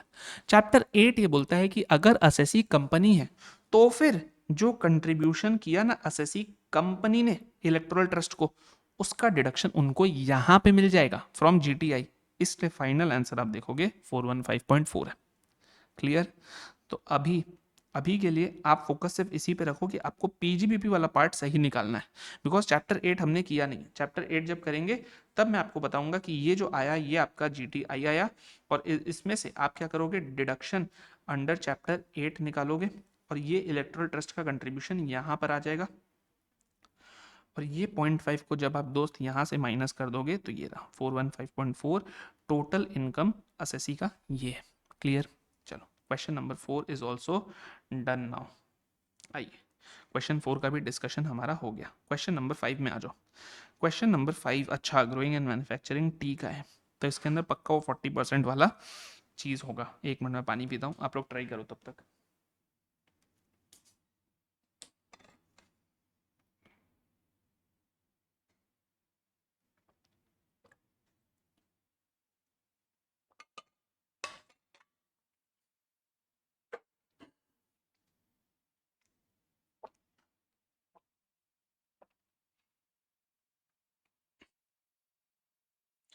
आइए क्वेश्चन 5 देखो। क्वेश्चन 5 क्या बोलता है,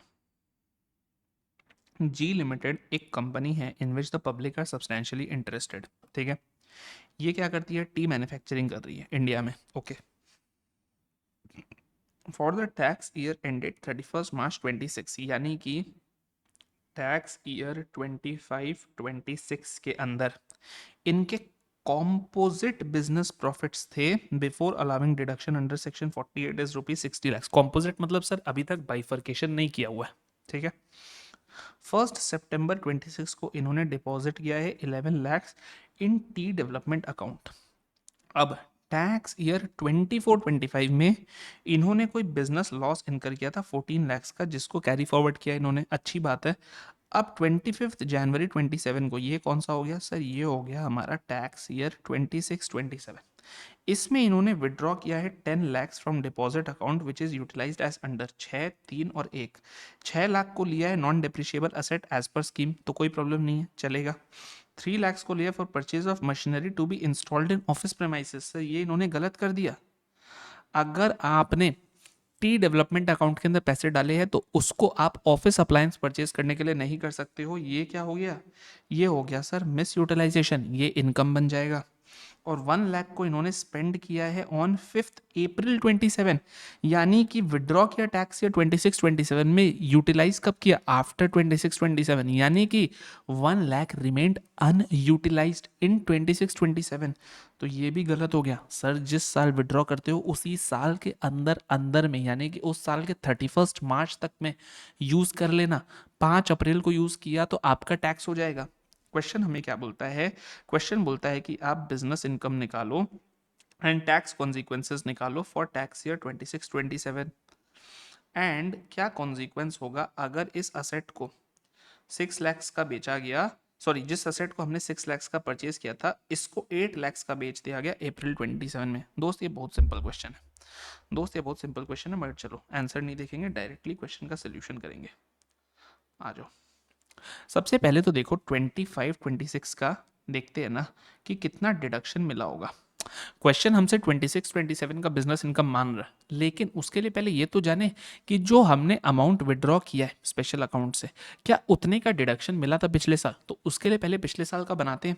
तो सर पिछले साल के कॉम्पोजिट बिजनेस प्रॉफिट्स कितने दिए हुए हैं? पिछले साल के कॉम्पोजिट बिजनेस प्रॉफिट्स कितने दिए हुए हैं? जितना मुझे याद है क्वेश्चन ने हम लोगों को दे करके रखा है 60 lakhs, ये रहा। ठीक है, ये हमारा कॉम्पोजिट बिजनेस प्रॉफिट्स है टैक्स ईयर 25-26 का। ठीक है, कितना हो गया दोस्त? 60 lakhs। ठीक है, अब सर इसमें से हम लोगों को पहले डिडक्शन मिलेगा सेक्शन 48 का, करेक्ट। प्लीज यहाँ पे ब्रॉड फॉरवर्ड लॉस को मत लेके आना, क्योंकि ब्रॉड फॉरवर्ड लॉस पीजीबीपी वाले इनकम से निकलेगा। तो बताओ डिडक्शन कितना होगा? अमाउंट विच इज डिपॉजिटेड कब तक में? With in 6 months from the end of tax year. तो यानी कि टैक्स ईयर खत्म हुआ था 31 मार्च 26 को, यहाँ से 6 महीने तक का टाइम था, यानी कि 30 सितंबर 26 तक का टाइम था। भाई असेसी ने कब डिपॉजिट कर दिया? असेसी तो बेचारा 1 सितंबर को ही डिपॉजिट करके बैठा, यानी कि विद इन टाइमलाइन किया। कितना किया? 11 lakhs कर दिया है। तो अमाउंट डिपॉजिटेड कितना है हमारा? 11 lakhs है। और मैक्सिमम कितना मिलता है? 40% ऑफ कॉम्पोजिट बिजनेस प्रॉफिट्स। तो 40% ऑफ 60 lakhs कितना होगा? 24 lakhs। तो कितना मिलता है सर? लोअर मिलता है, करेक्ट। तो इन दोनों में लोअर क्या है? 11 lakhs हमारा लोअर है, ये रहा। 49 lakhs आ गया हमारा रिमेनिंग। अब इस 49 में से क्या होगा? लेस कर देंगे एग्रीकल्चरल इनकम। अब मेरे को एक चीज बताओ, टी के केस में एग्रीकल्चरल इनकम कितना होता है? सर 60% होता है टी के केस में एग्रीकल्चरल इनकम। तो 49 का 60% कितना होता है? 49 का 60% होता है 29,40,000। तो अब जो बचा वो कितना है? वो है सर बिजनेस इनकम। ये कितना है सर? बिजनेस इनकम है, रिमेनिंग 40%। तो अब मुझे एक चीज बताओ कितना बचा सर? 19,60,000। और इसमें से हम लोग क्या करेंगे? ब्रॉड फॉरवर्ड बिजनेस लॉस को हटाएंगे। ब्रॉड फॉरवर्ड बिजनेस लॉस कौन सा? जो टैक्स ईयर आई थिंक 24-25 दिया हुआ है ना? नहीं, टैक्स ईयर, हाँ टैक्स ईयर 24-25 का ब्रॉड फॉरवर्ड बिजनेस लॉस है 14 लाख का। इसको हटा देंगे। तो सर ये रहा, ये हमारा हट जाएगा। तो देखो दोस्त, 5,60,000 है हमारा टैक्सेबल पीजीबीपी। कौन से टैक्स ईयर का? टैक्स ईयर 26-27 का। अब टैक्स ईयर 26-27 के अंदर हम लोगों के पास क्या फैक्ट्स है? सर हमें पूरे 11 lakhs का डिडक्शन मिल गया था जितना हमने डिपॉजिट किया था। तो अब हम जो भी विड्रॉ कर रहे हैं, अगर उसको हमने मिस यूटिलाइज किया या अनयूटिलाइज किया, तो वो पूरा का पूरा टैक्स बनेगा। अब सुनो, हमने विड्रॉ कितना किया है? सर हमने विड्रॉ किया है ₹10 lakhs आई बिलीव। एक बार चेक कर लेते हैं, ठीक है। देखो विड्रॉ कितना किया है? यस, विड्रॉ हुआ है 10 lakhs, ठीक है। अब इसमें से हमने 6 lakhs जो किया, ये तो करेक्ट किया, तो इसमें कोई प्रॉब्लम नहीं है, ठीक है। तो इसमें से लेस कर दो करेक्टली यूटिलाइज्ड। कितना? 6 lakhs हमने करेक्टली यूटिलाइज कर लिया, माइनस कर दो। जो बचा 4 lakhs, ये क्या है दोस्त? ये है वो दोनों चीजें जो या तो मिस यूटिलाइज हुई या फिर अनयूटिलाइज रह गई। दोनों में ही प्रॉब्लम है। कितना है? 3 और 1 4, और इतना ही हमारा भी बचा है। तो आप क्या लिखोगे? Misutilised slash unutilised. इतना अमाउंट है हमारा। और ये अमाउंट का अब क्या होगा? सर ये जो डिडक्शन मिला था ये कॉम्पोजिट बिजनेस प्रॉफिट से मिला था। तो ये जो ऐड होगा ये भी किस में ऐड होगा? कॉम्पोजिट बिजनेस प्रॉफिट में ऐड होगा। तो अब टैक्स ईयर 26-27 का बाकी इंफॉर्मेशन तो है नहीं, सिर्फ इतना है। तो इतने में ही कितना बिजनेस बनेगा, कितना बिजनेस इनकम बनेगा? तो इसमें से लेस कर दो एग्रीकल्चरल इनकम। कितना रहेगा सर? कॉम्पोजिट का 60% एग्रीकल्चरल होता है, यानी कि 2,40,000 एग्रीकल्चरल होता है। तो बिजनेस इनकम कितना बनेगा? रिमेनिंग 40%, यानी कि ₹1,60,000 जो है हमारा, ये क्या है सर? ये है हमारा बिजनेस इनकम। क्वेश्चन हमसे क्या पूछ रहा है? क्वेश्चन हमसे पूछता है you are required to determine business income of G limited.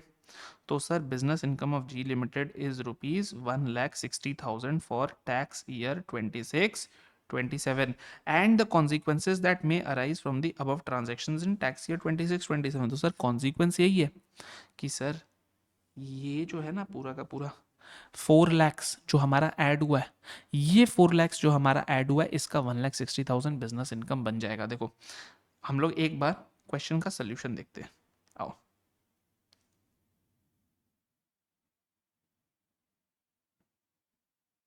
ठीक है, देखो 6 lakhs जो है वो टैक्सेबल नहीं है। क्यों? क्योंकि सर ये हमने सही किया है।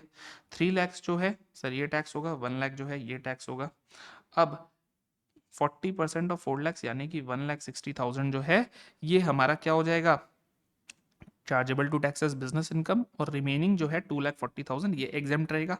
अब देखो इन्होंने वर्किंग नोट के अंदर पहले निकाला है कि पिछले साल का कितना था, तो सर ये रहा पिछले साल का 5,60,000 है, ये भी हमारा है। तो बस जो हमने निकाला है वही आपका पूरा का पूरा आंसर है। अब पार्ट बी में एक बार लौटते हैं इस क्वेश्चन के एक बार हम लोग पार्ट बी में थोड़ा सा लौटते हैं। देखो पार्ट बी क्या बोलता है? पार्ट बी बोलता है कि आप बताओ कि क्या कॉन्सिक्वेंस होंगे अगर जिस असेट को हमने 6 lakhs का परचेज किया था उसे 8 lakhs का बेच दिया। सर ये जो असेट हमने परचेज किया ना 6 lakhs का, इसे हमें 8 years तक होल्ड करके रखना है from the year of acquisition. हमने तो इसको अगले ही साल बेच दिया, तो अगले ही साल बेच देंगे तो क्या होगा?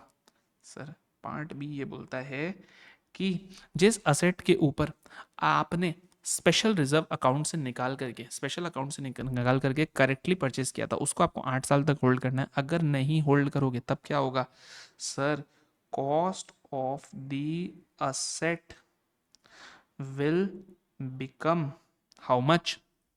माई composite business profits in year of sale. तो देयरफॉर ₹6 lakhs मेरा टैक्स ईयर 27-28, क्योंकि हमने अप्रैल 2027 में बेचा है, इस साल का कॉम्पोजिट बिजनेस प्रॉफिट्स में ऐड हो जाएगा। तो पीजीबीपी कितना रहेगा इसका? सर 40% रहेगा, यानी कि ₹2,40,000 का पीजीबीपी आ जाएगा। बट सर हमने बेचा तो 8 lakhs में है, तो सेल प्राइस माइनस कॉस्ट ये कितना है सर? 8 lakhs माइनस 6 lakhs, ये जो 2 lakhs है ये क्या हो जाएगा? सर ये हमारा शॉर्ट टर्म कैपिटल गेन्स बन जाएगा। क्यों? क्योंकि पीरियड ऑफ होल्डिंग एकदम स्मॉल है। देखो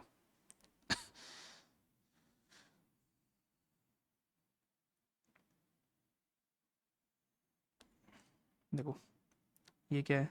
6 lakhs would be deem to be business income composite.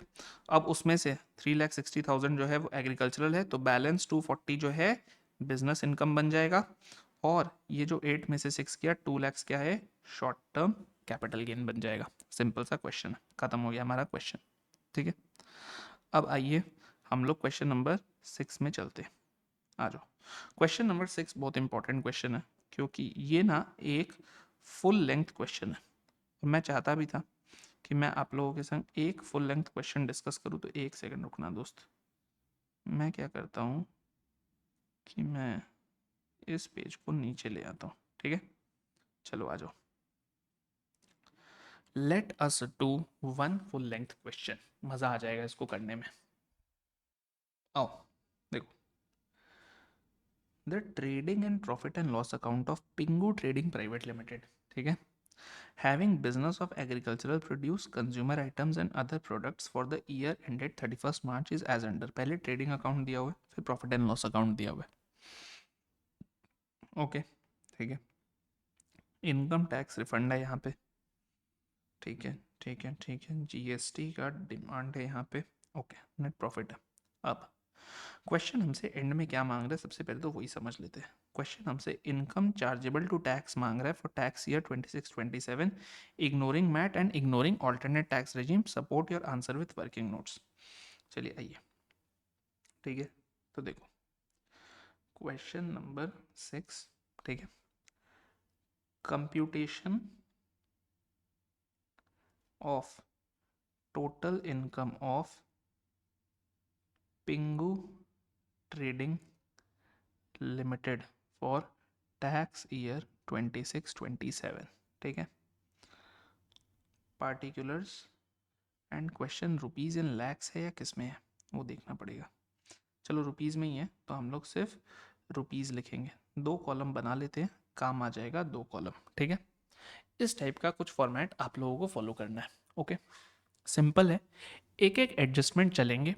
ये एक फुल फ्लेजेड 14 मार्क्स टाइप का क्वेश्चन है आपके लिए, तो आपको मैं आज सिखाऊंगा कि इस टाइप के क्वेश्चंस को हम लोग देख करके कैसे अप्रोच करते हैं। ठीक है, इसीलिए एंटायर हम लोग खुद प्रैक्टिस करें। देखो एक चीज़ मैं आपको बताऊं, अराउंड हमारे 33 क्वेश्चंस थे निश्चय बुक के अंदर जो हमने हाथ में लिख करके प्रैक्टिस की, और ये अभी यहाँ के आप समझ लो ये 6th क्वेश्चन है। मतलब अराउंड 40 क्वेश्चंस अभी तक में हम लोगों ने पूरे पीजीबीपी के जर्नी में हाथ से लिख के प्रैक्टिस किया। ये मैं क्यों करा रहा हूँ, मेरे पास सोल्यूशन इसी पीडीएफ के अंदर है, मैं चाहूँ तो तुम लोगों को सीधा वो सोल्यूशन दिखा करके आगे जा सकता हूँ। Only reason why I am actually writing everything and doing it is purely and purely because यार मैं चाहता हूँ कि तुम लोग सीखो ये क्वेश्चन को देखने के बाद प्रोसीड कैसे करते हैं, वो थॉट प्रोसेस लेकर के आओ। आप लोग भी जब कर रहे हो ना मेरे संग में, या इस क्लास को देखने के बाद जब खुद से एक बार वापस बैठोगे सारे क्वेश्चंस को सॉल्व करने में, तब प्लीज़ खुद से सोल्यूशन मत देखना, पहले सोल्यूशन बंद करके try solving it independently and then go ahead and look at the solution. आओ देखो एक एक हम लोग अभी डिस्कस करते हैं। देखो trading and profit and loss account दे दिया, ये तो ठीक है। अब एडजस्टमेंट बाय एडजस्टमेंट स्टार्ट करते हैं। पहला हमारा स्टार्टिंग पॉइंट क्या रहता है sir, always it is net profit and this is 33,90,000। ठीक है, तो स्टार्टिंग पॉइंट हमारा होता है net profit for the year, और वो कितना है सर 33,90,000 है। अब आप क्या करोगे, ऐड जो जो चीज़ें होंगी उसको लिखेंगे।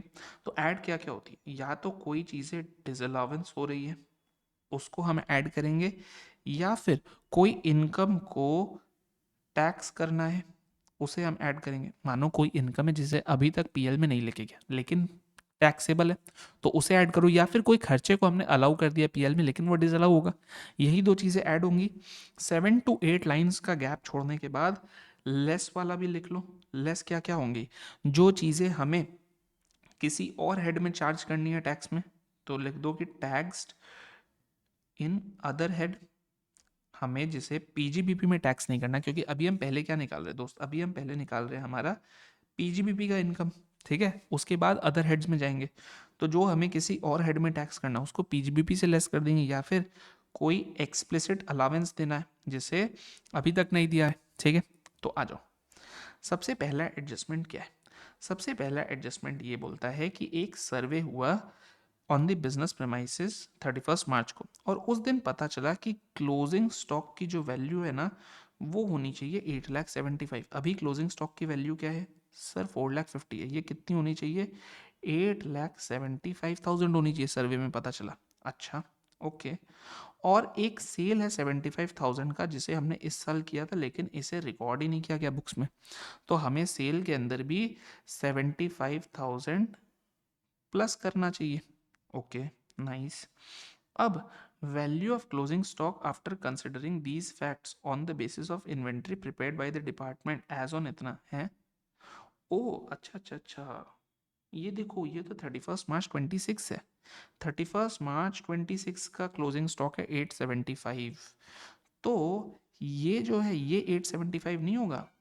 31 मार्च 26 का क्लोजिंग स्टॉक है 875, यानी कि हमारे लिए तो ओपनिंग स्टॉक हुआ। देखो इंस्टीट्यूट ऐसे करके फंसाता है, ठीक है, तो इत्मीनान से पढ़ना ज़रूरी है। अब क्या बोल रहा है, बोल रहा है कि अब इसके बेसिस पे जो 31 मार्च 27 का क्लोजिंग स्टॉक है वो आ गया 1250, और इसे हमने करेक्ट माना और इसको डिस्प्यूट नहीं किया, तो दिस बिकम्स माई 12,50,000।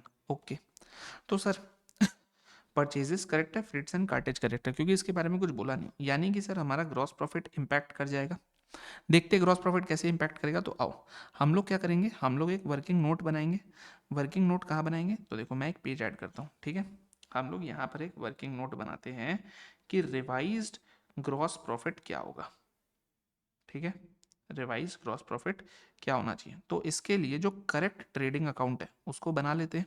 ठीक है, तो सर करेक्ट ट्रेडिंग अकाउंट क्या है, देखो बाई में हमारा क्या था, सेल्स था, सेल्स में हम लोगों को 75,000 ऐड करना था, तो बताओ सेल्स में 75,000 ऐड करेंगे तो कितना होगा सर 15550 में अगर मैं 75 ऐड कर दूँ तो कितना बनेगा 155,50,000 प्लस 75,000 ऐड कर दूँ तो ये हमारा बन जाएगा 156,25,000। तो आओ और ये हो जाएगा 1250। तो इन दोनों को पहले लिखते हैं, ठीक है। देखो 156,25,000 और बाई आपका क्लोजिंग स्टॉक हो जाएगा, ठीक है। अब टू ओपनिंग स्टॉक कितना होगा तो वो हमें क्वेश्चन बताता है कि 8,75,000 हमारा ओपनिंग स्टॉक है और बाकी परचेजेस था, रेट्स एंड कार्टेज था, वो दोनों हमारा एज इट इज़ रहेगा। तो जो हमारा बचेगा यही क्या होगा सर ग्रॉस प्रॉफिट हो जाएगा, जो भी हमारा बचेगा। तो देखो परचेजेस कितने थे और फ्रेट्स एंड कार्टेज कितने थे उसको लिख लेते हैं। देखो ये हमने 875 कर दिया तो 125 75 126, ठीक है। 125 75 एंड 126, तो ये हो गया आपका 125 75 एंड 126,000। तो ये जो है आपका ये क्या है सर, ये है आपका बैलेंसिंग फिगर। तो बैलेंसिंग फिगर कैसे निकालोगे बताओ मेरे को, इसका टोटल क्या है, इसका टोटल है 15625 प्लस 1250 यानी कि 168,75,000 और इसमें से माइनस करो 875,000 माइनस करो 125,75,000 और माइनस करो 1,26,000 तो कितना आया सर, ये आ गया हमारा 32,99,000। देखो एक बार इन दोनों फिगर्स को कंफर्म कर लेते हैं, 125,75 ही है ना, 125 75 126 करेक्ट। तो अब मेरे को बताओ कि सर हमारा ग्रॉस प्रॉफिट कितना आया, 32,99,000 आया, ठीक है, क्योंकि हमें टोटल कितना रखना है, टोटल मेंटेन करना है। अब मेरे को बताओ करंट ग्रॉस प्रॉफिट कितना था जो अभी क्वेश्चन में हम लोगों को दिया हुआ था। सर क्वेश्चन में जो हम लोगों को ग्रॉस प्रॉफिट दिया हुआ है वो दिया हुआ है 2924। तो क्वेश्चन का ग्रॉस प्रॉफिट इज 29,24,000। तो मेरे को एक चीज़ बताओ ग्रॉस प्रॉफिट इंक्रीज हुआ क्या, यस इंक्रीज हुआ, कितना इंक्रीज हुआ तो हमारे हिसाब से आया 3299 और क्वेश्चन में दिया हुआ है 2924। तो कितने से बढ़ गया ग्रॉस प्रॉफिट सर, ₹3,75,000 से हमारा ग्रॉस प्रॉफिट बढ़ गया। ये डायरेक्टली हमारे नेट प्रॉफिट को इम्पैक्ट करेगा। तो अब आप सबसे फर्स्ट कोई चीज़ को टैक्स करना है तो आपका फर्स्ट आइटम क्या रहेगा sir, increase in gross profit. कितने से बढ़ा, 3,75,000। जब कभी भी ऐसा कोई भी इन्वेंट्री के वैल्यूएशन के अंदर रहे ना, हमेशा एक फ्रेश ट्रेडिंग अकाउंट बना लेना एक वर्किंग नोट के अंदर, और यहाँ पर आप क्या रेफर कर दोगे, रेफर कर दोगे वर्किंग नोट नंबर 1, ठीक है। एकदम सिंपल है, ये रहा, इस वर्किंग नोट का नंबर दे देना 1, ठीक है। तो ये क्या हो जाएगा, आपको इसके फुल मार्क्स मिल जाएंगे कि इस तरीके से आपने एक वर्किंग नोट बना करके एक चीज़ को कर लिया। अब आओ नेक्स्ट एडजस्टमेंट पे, जो जो एडजस्टमेंट्स होते जा रहे हैं उनको एक टिक लगाते जाना ताकि आपका कोई भी चीज़ छूट नहीं जाए। नेक्स्ट क्या है सर, इनकम टैक्स रिफंड के अंदर इंटरेस्ट है। अच्छा सबसे पहली बात, क्या इनकम टैक्स रिफंड हमारा इनकम होता है, नहीं सर, इनकम टैक्स रिफंड हमारा इनकम नहीं होता है, लेकिन interest on income tax refund taxable income होता है। मैं क्या बोल रहा हूँ फिर से सुनो, इनकम टैक्स रिफंड जो है ये कोई इनकम नहीं है टैक्स पर्पस के लिए, लेकिन interest on income tax refund ये आपका इनकम है। मगर ये भी कहा जाता है सर ये आईएफओएस में टैक्स होता है, पीजीबीपी में नहीं होता है। तो सुनो, सबसे पहले तो हम पूरे 20,000 का इनकम टैक्स रिफंड लेके रखें, इसे हमें हटाना है क्योंकि इसका तो पीजीबीपी से तो कोई वास्ता ही नहीं है। तो हम देखो सबसे पहले क्या करते हैं, हम लोग लेस में जाएंगे और लेस में जाकर के पहला एडजस्टमेंट क्या करेंगे, इनकम टैक्स रिफंड को पूरा ही हटाएंगे क्योंकि इसका पीजीबीपी हेड से तो हमें कोई लेना देना नहीं है, ठीक है। अब आगे चल करके हम लोग आईएफओएस के अंदर याद रखेंगे कि जो इंटरेस्ट वाला पार्ट है उसको टैक्स करना है, उसको मैं एक बार लिख लेता हूँ, जब हम लोग आईएफओएस बनाएंगे तो हम लोग उसको कर लेंगे, ठीक है। इंटरेस्ट वाला पार्ट कितना है सर, इंटरेस्ट वाला पार्ट है हमारा 4570, बस इतना हमारा जाएगा आईएफओएस में। तो इसको मैं एक बार साइड में लिख लेता हूँ, आप लोग क्या करना, अपने क्वेश्चन के अंदर ही मार्क करके रखना, ठीक है, कि इसको आपको लेना है ताकि आप भूल नहीं जाओ। अब आगे हो, ये एडजस्टमेंट भी हमारा हो गया। तीसरा एडजस्टमेंट क्या, हमने स्टाफ को जो बोनस दिया उसके अंदर एक अमाउंट है 7,500 का, which is paid in the month of December 26 which was provided in the books on 31 March 26। Sir ये एडजस्टमेंट क्या, देखो ये जो बोनस टू स्टाफ दिया गया इसके अंदर एक अमाउंट है ₹7,500 का, ये अमाउंट पर्टेन करता है पिछले साल को, इसका प्रोविजन पिछले साल बनाया हुआ था, लेकिन पे हमने कब किया है, इसको हमने पे किया है दिसंबर 26 में, यानी कि टैक्स ईयर 26-27 करंट ईयर में। Bonus to staff section 37 govern करता है। सेक्शन 37 क्या बोलता है कि इसका डिडक्शन आपको टैक्स में उसी साल मिलेगा जिस साल एक्चुअली पे हुआ है। करेक्ट, पिछले साल का था, लेकिन क्या पिछले साल डिडक्शन मिला होगा, नहीं मिला होगा, क्यों, क्योंकि सर पे ही नहीं हुआ, पिछले साल की रिटर्न फाइलिंग के डेट तक नहीं पे हुआ, ये तो इस साल पे हुआ है दिसंबर में, तो यानी कि इसका डिडक्शन इस साल मिलेगा और ये ऑलरेडी डेबिटेड है, तो हमें क्या करना है, कुछ एडजस्टमेंट नहीं करना है, जिसका डिडक्शन मिलेगा और वो ऑलरेडी डेबिटेड है नेट प्रॉफिट में, तो हमें क्या करना है, कुछ नहीं करना है।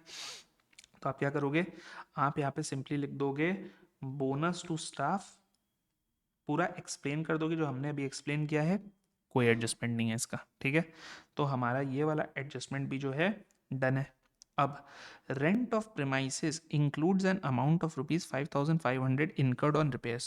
The assessee was under no obligation to incur such expenses as per rent agreement. इसके पास में इंपॉर्टेंट लिखो, क्योंकि ये एडजस्टमेंट कई सारे स्टूडेंट्स को कंफ्यूज कर देता है, वो पागल हो जाते हैं एग्जाम के अंदर कि सर ये बोला क्या है इस एडजस्टमेंट के अंदर। सुनो, हम रेंटेड प्रेमाइसेस में है, देखो ये रहा रेंट ऑफ प्रेमाइसेस, कहाँ है, ये रहा रेंट ऑफ प्रेमाइसेस, इसके अंदर एक अमाउंट है रिपेयर्स का। अच्छा, रेंट ऑफ प्रीमाइसेस मतलब असेसी जो टेनेंट है, क्या टेनेंट को रिपेयर्स का खर्चा मिलता है, सर हाँ, अगर करेंट रिपेयर्स है तो मिलता है हमें खर्चा। कौन सा सेक्शन बोलता है, सेक्शन 28 बोलता है, जाके देखना, मैंने लेक्चर 1 में ही तुम लोग को कराया ये वाला। मगर क्वेश्चन ने एक लाइन दे दिया, अब इस लाइन के कारण कंफ्यूजन होता है, अगर सिर्फ इतना दिया होता तो कोई प्रॉब्लम नहीं है ना, रिपेयर्स का खर्चा हमें मिलता है, ऑलरेडी डेबिटेड है, गुड। बट सर क्वेश्चन हमें ये बोलता है कि असेसी जो है उसके ऊपर कोई ऑब्लिगेशन नहीं थी इस एक्सपेंस को करने की as per the rent agreement. सुनो, यहाँ पे इंस्टीट्यूट दोनों व्यूज देता है, जो मेरा व्यू है, जो लॉजिकल व्यू है वो ये है कि सर रेंट एग्रीमेंट के अंदर अगर ऑब्लिगेशन नहीं भी है, एक एग्जांपल लेता हूँ, जो मेरा सेंटर है ये रेंटेड है, अभी मुझे लगता है कि इस दीवार के ऊपर बहुत ज़्यादा डैम्प आ गई है, अब मैंने ये सोचा कि यार इतने सारे बच्चे आते हैं, वो देखेंगे कि छी इस टीचर के यहाँ पे डैम्प आ गई है, तो वो मेरे बारे में गलत सोचेंगे, तो इवन दो मेरे ऊपर कोई ऑब्लिगेशन नहीं है, लेकिन मैंने इस वॉल का रिपेयर कराया, क्यों कराया, फॉर माई बिजनेस, तो क्या मुझे इसका खर्चा मिलना चाहिए, एब्सोल्युटली यस। अरे भाई ऑब्लिगेशन है कि नहीं है उससे कोई फर्क नहीं पड़ता है, क्या जो मैंने एक्सपेंडिचर किया वो मेरे बिजनेस के लिए है, इफ यस मिलेगा। तो इंस्टीट्यूट पहला व्यू क्या लेती है कि अगर आपका ऑब्जेक्टिव अपने बिजनेस पर्पस के लिए वो रिपेयर कराना था तो आपको मिलेगा, लेकिन एक ऑल्टरनेट व्यू भी देती है, ऑल्टरनेट व्यू ये देती है कि क्या पता आपके ऊपर अगर ऑब्लिगेशन नहीं था तो माइट भी आपको ज़रूरत भी नहीं थी, तो आप जो भी व्यू लो, अगर आप सेकंड व्यू लेते हो कि चलो आपके ऊपर ऑब्लिगेशन नहीं था तो आपको खर्चा अलाउ नहीं करेंगे, तो उस केस में क्या करोगे, इसको ऐड बैक करना। लेकिन मैं हमेशा लॉजिकल व्यू यही लेता हूँ कि सर रेंट एग्रीमेंट में ऑब्लिगेशन है उससे कोई फ़र्क नहीं पड़ता, अगर मैंने रिपेयर्स कराया और अगर मैं जस्टिफाई कर दूँ ये मेरे बिजनेस के लिए तो मुझे मिलना चाहिए, क्लियर। तो मैं क्या व्यू लूँगा, मैं ये व्यू लूँगा कि ये रिपेयर्स अलाउ होना चाहिए और ये ऑलरेडी डेबिटेड है, तो मेरे हिसाब से कोई भी एडजस्टमेंट नहीं होगा, ठीक है। तो मैं क्या कर रहा हूँ, रिपेयर्स जो है अलाउड है मेरे हिसाब से, क्यों, क्योंकि सर ये मेरे बिजनेस के लिए, ये मेरे बिजनेस को एफिशिएंटली रन करने के लिए है, तो even though I am not under an obligation कोई फ़र्क नहीं पड़ता है, मुझे अलाउ होगा, ठीक है। तो ये हो गया मेरा ये। अब advertisement expenses include an amount of rupees 2,500 paid for advertisement published in the souvenir of a political party. Payment was made by account pay check. Sir ये पेमेंट डिसअलाउ हो जाएगा, एड बैक करेंगे, लेकिन चैप्टर 8 के अंदर मैंने आपको क्या बताया था, वापस डिडक्शन मिल जाएगा, तो इसको हम लोग पीजीबीपी में ऐड बैक करेंगे। देखो पीजीबीपी में हम लोग इसको ऐड बैक करेंगे, पॉलिटिकल पार्टी का एडवर्टीजमेंट है ये, ठीक है, कितना है 2500 है। और इसको आप याद रखना नीचे जहाँ पे हम लोग पार्क करके रखे हैं कि पॉलिटिकल पार्टी का हम लोगों को चैप्टर 8B के अंदर डिडक्शन देना है कितना, 2500 का। ठीक है, चलो अब आओ आगे। ये वाला एडजस्टमेंट भी हमारा हो गया। ठीक है, अब मिसलेनियस एक्सपेंसेस के अंदर एक 15,000 का एक्सपेंस है paid towards penalty for non fulfilment of delivery conditions of a contract for sale of reasons beyond control, just because it is a penalty. तो दौड़ मत जाना इसको डिसअलाउ करने के लिए। Sir penalty for breach of law disallow होता है, but penalty for breach of contract allow होता है। ये कौन सा पेनल्टी है sir? This is a penalty for breach of a contract, तो ये अलाउड है और ये ऑलरेडी इंक्लूडेड है, तो यहां पर भी कोई प्रॉब्लम नहीं है। तो अब आपका क्या रहेगा सर? पेनल्टी जो है कौन सा है? ये ब्रीच ऑफ कॉन्ट्रैक्ट वाला पेनल्टी है, तो ये क्या होगा? अलाउड है, तो इसका हम लोगों को कोई एडजस्टमेंट नहीं करना। Next, amount of rupees 1 lakh paid to the wife of a director specified person है सेक्शन 36(2) के हिसाब से, who is working as a junior lawyer for taking an opinion on disputed matter. लेकिन पता चला कि सर जूनियर एडवोकेट तो charge करते हैं सिर्फ 25,000, तो सेक्शन 36(2) में जो एक्सेस है कितना, 1 लाख माइनस 25,000, ये हमने एक्सेस पे कर दिया है 36(2) में, तो डिसअलाउ हो जाएगा पेमेंट टू स्पेसिफाइड पर्सन। तो अब क्या होगा? 36(2) के अंदर डिसअलाउ होगा कितना, 1 लाख माइनस 25,000, यानी कि 75,000 हमारा डिसअलाउ होगा। अब क्या है? Amount of rupees 1 lakh paid to electoral trust, तो अगेन सर सेम चीज है, तो political party plus electoral trust में एक संग ही कर देता हूँ। ठीक है, कितना, 1 लाख था। ठीक है, और यहाँ पर भी क्या करेंगे सर? 1,02,500 को लेस करेंगे। ठीक है, अब आ जाओ नीचे, गुड्स एंड सर्विसेज टैक्स का डिमांड जो है उसके अंदर एक अमाउंट है 5,300 का, जो कि पेनल्टी है for delayed filing of return, and 12,750 for interest for delay in deposit of tax. अब सुनो सर, 5,300 का तो पेनल्टी है, पेनल्टी का तो डिसअलावेंस होता है, मगर क्या इंटरेस्ट का भी डिसअलावेंस होता है? नहीं। Interest of GST forms part of GST, income tax छोड़ के बाकी सारे टैक्स का डिडक्शन ले सकते हैं, तो डिसअलाउ क्या होगा? ओनली पेनल्टी वाला पार्ट डिसअलाउ होगा। ठीक है, ओनली पेनल्टी वाला पार्ट डिसअलाउ होगा। किस सेक्शन में होगा? सेक्शन 34 में होगा। ठीक है, तो 5,300 जो है ये हमारा क्या हो जाएगा? सेक्शन 34 के अंदर पेनल्टी जीएसटी वाला जो है ये ऐड हो जाएगा 5,300। ठीक है, कितना है? 5,300। ठीक है, इंटरेस्ट चलेगा। अब कंपनी ने एक इन्वेस्टमेंट किया था 25 lakhs का on the construction of a warehouse in rural area for the purpose of storage of agricultural produce. अच्छा, इसको अवेलेबल कराया गया था फ्रॉम 15 सितंबर और income from warehousing activity. Okay, तो सर ये हमारा जो है ये स्पेसिफाइड बिजनेस वाला आ गया। कौन सा? सेक्शन 46, जो हमने स्पेसिफाइड बिजनेस पढ़े थे, 14 स्पेसिफाइड बिजनेसेस थे। तो जैसा मैंने आपको पहले भी बताया था, स्पेसिफाइड बिजनेस को सेपरेट रखा जाता है नॉर्मल बिजनेस से। तो अब हम लोग क्या करेंगे सर? ये जो है हमारी, ये हमारी नॉर्मल बिजनेस की है बातें, तो अब नॉर्मल बिजनेस से हम लोग को हमेशा स्पेसिफाइड बिजनेस को अलग करना है। तो ये जो वेयर हाउसिंग चार्जेस है इसको पहले हटा लीजिए। कितना है? 15 लाख से, तो इसको हम लोग अपने नॉर्मल बिजनेस से हटा लेते हैं। ठीक है, इसको हम लोग स्पेसिफिकली डील करेंगे। तो क्या है? स्पेसिफाइड बिजनेस का इनकम है, इसको एक बार नॉर्मल बिजनेस से तो हटाइए। ठीक है, और अब हम लोग क्या करेंगे? नीचे डालेंगे स्पेसिफाइड बिजनेस के केस में क्या हो रहा है। तो सर इनकम कितना है स्पेसिफाइड बिजनेस का? 15 लाख। और क्वेश्चन ने हम लोगों को क्या बताया? क्वेश्चन ने अभी हम लोगों को बताया है कि कंपनी ने एक 25 lakhs का इन्वेस्टमेंट किया था वेयर हाउस कंस्ट्रक्शन के ऊपर, और ये 15 सितंबर को रेडी भी हो गया था। तो sir capital expenditure entirely allow हो जाता है, एंटायरली। तो स्पेसिफाइड बिजनेस से हम लोग क्या करेंगे? इस वेयर हाउस के कॉस्ट को पूरा का पूरा माइनस कर लेंगे। कितना? 25 lakhs। यहाँ तो सर लॉस आ गया। अब अनफॉर्चुनेटली ये जो लॉस है ना, इसको आप नॉर्मल बिजनेस से सेट ऑफ ही नहीं कर सकते हो, इसीलिए स्पेसिफाइड बिजनेस को अलग किया जाता है, because loss from specified business can be set of only against profit of any other specified business. आपको याद होगा हमने चार चार इलस्ट्रेशन इसके ऊपर किए थे। तो इस लॉस को हम क्या करेंगे, इसको कैरी फॉरवर्ड करेंगे फॉर फ्यूचर ईयर्स के लिए, ताकि फ्यूचर ईयर्स के अंदर अगर कोई प्रॉफिट होगा तो उसका, तो इसका कोई भी आपके नॉर्मल बिजनेस से लेना देना नहीं है, इसलिए हमने नॉर्मल बिजनेस में इसको हटा लिया। अब डेप्रिसिएशन इनकम टैक्स एक्ट के हिसाब से कितना, 65,000। तो हम लोग क्या करेंगे, पहले जो एग्जिस्टिंग डेप्रिसिएशन है इसको ऐड करेंगे, कितना होता है, तो देखो जो आपका sorry depreciation as per books है वो कितना है, 71,500 है, इसको हमने ऐड बैक किया। और अब आपका इनकम टैक्स के हिसाब से डेप्रिसिएशन कितना है, 65,000, ठीक है।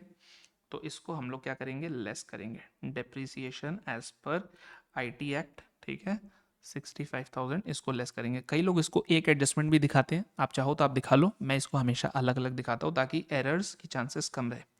अब interest on loans includes an amount of ₹80,000 paid to mister X a resident on which tax was not deducted. Sir tax deduct करना था, 30% डिसअलाउ हो जाएगा, करेक्ट। तो अब आपका क्या होगा, टीडीएस डिफॉल्ट है, रेसिडेंट है तो सिर्फ 30% ही आपका डिडक्शन होगा। तो 80,000 का 30% कितना होता है सर, 24,000। तो मेरे को एक चीज़ बताओ, मेरा टोटल एडिशन कितना हो रहा है, और कोई एडजस्टमेंट है, नहीं है सर, बस। तो मेरा टोटल एडिशन कितना हो रहा है सर, मेरा टोटल एडिशन हो रहा है, देखो 3,75,000 plus 1,02,500 plus 75,000 plus 5,300 plus 71,500 plus 24,000। तो सर मेरा टोटल एडिशन हो रहा है 6,53,300। बताओ इतना और इतना ऐड करके क्या हुआ, दिस प्लस दिस ऐड करके कितना हुआ, तो 33,90,000, यानी कि 4,04,000 सॉरी 40 लैक्स है,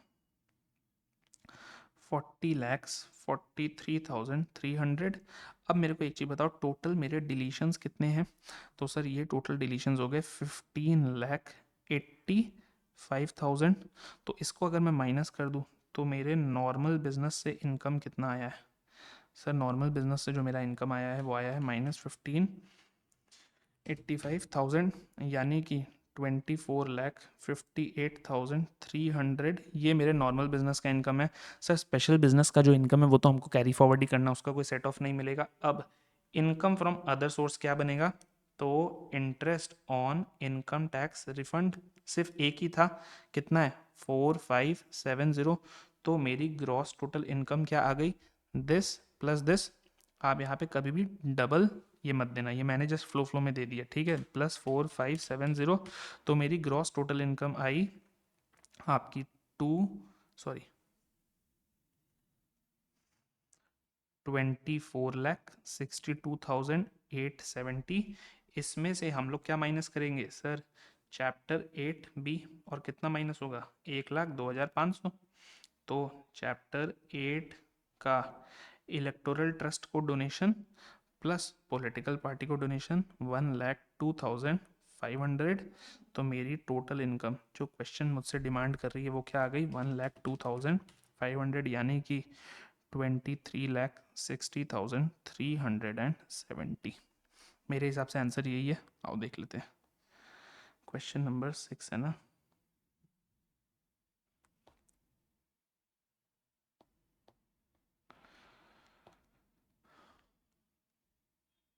23,60,370, क्या यही था हमारा आंसर।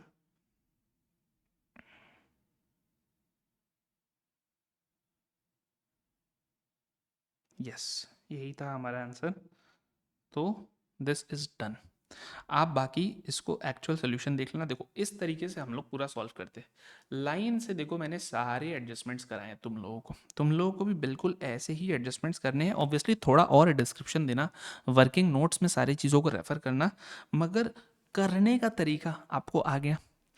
एक एक चीज़ को डिवाइड करो, पूरे प्रॉब्लम को एक संग देखोगे तो तुम बैठ जाओगे, एक एक एडजस्टमेंट को ले करके। और ऑलवेज कीप इन माइंड कि सर हर एडजस्टमेंट का क्रॉस इम्पैक्ट कहाँ कहाँ हो सकता है, उसको हम लोगों को अपने दिमाग में रखना है, ठीक है। चलो इसी के संग हमारा क्वेश्चन 6 भी कंप्लीट हो गया। ठीक है, अब हम लोग को क्या करना है सर, क्वेश्चन 7 है, थोड़ा फटाफट करते हैं।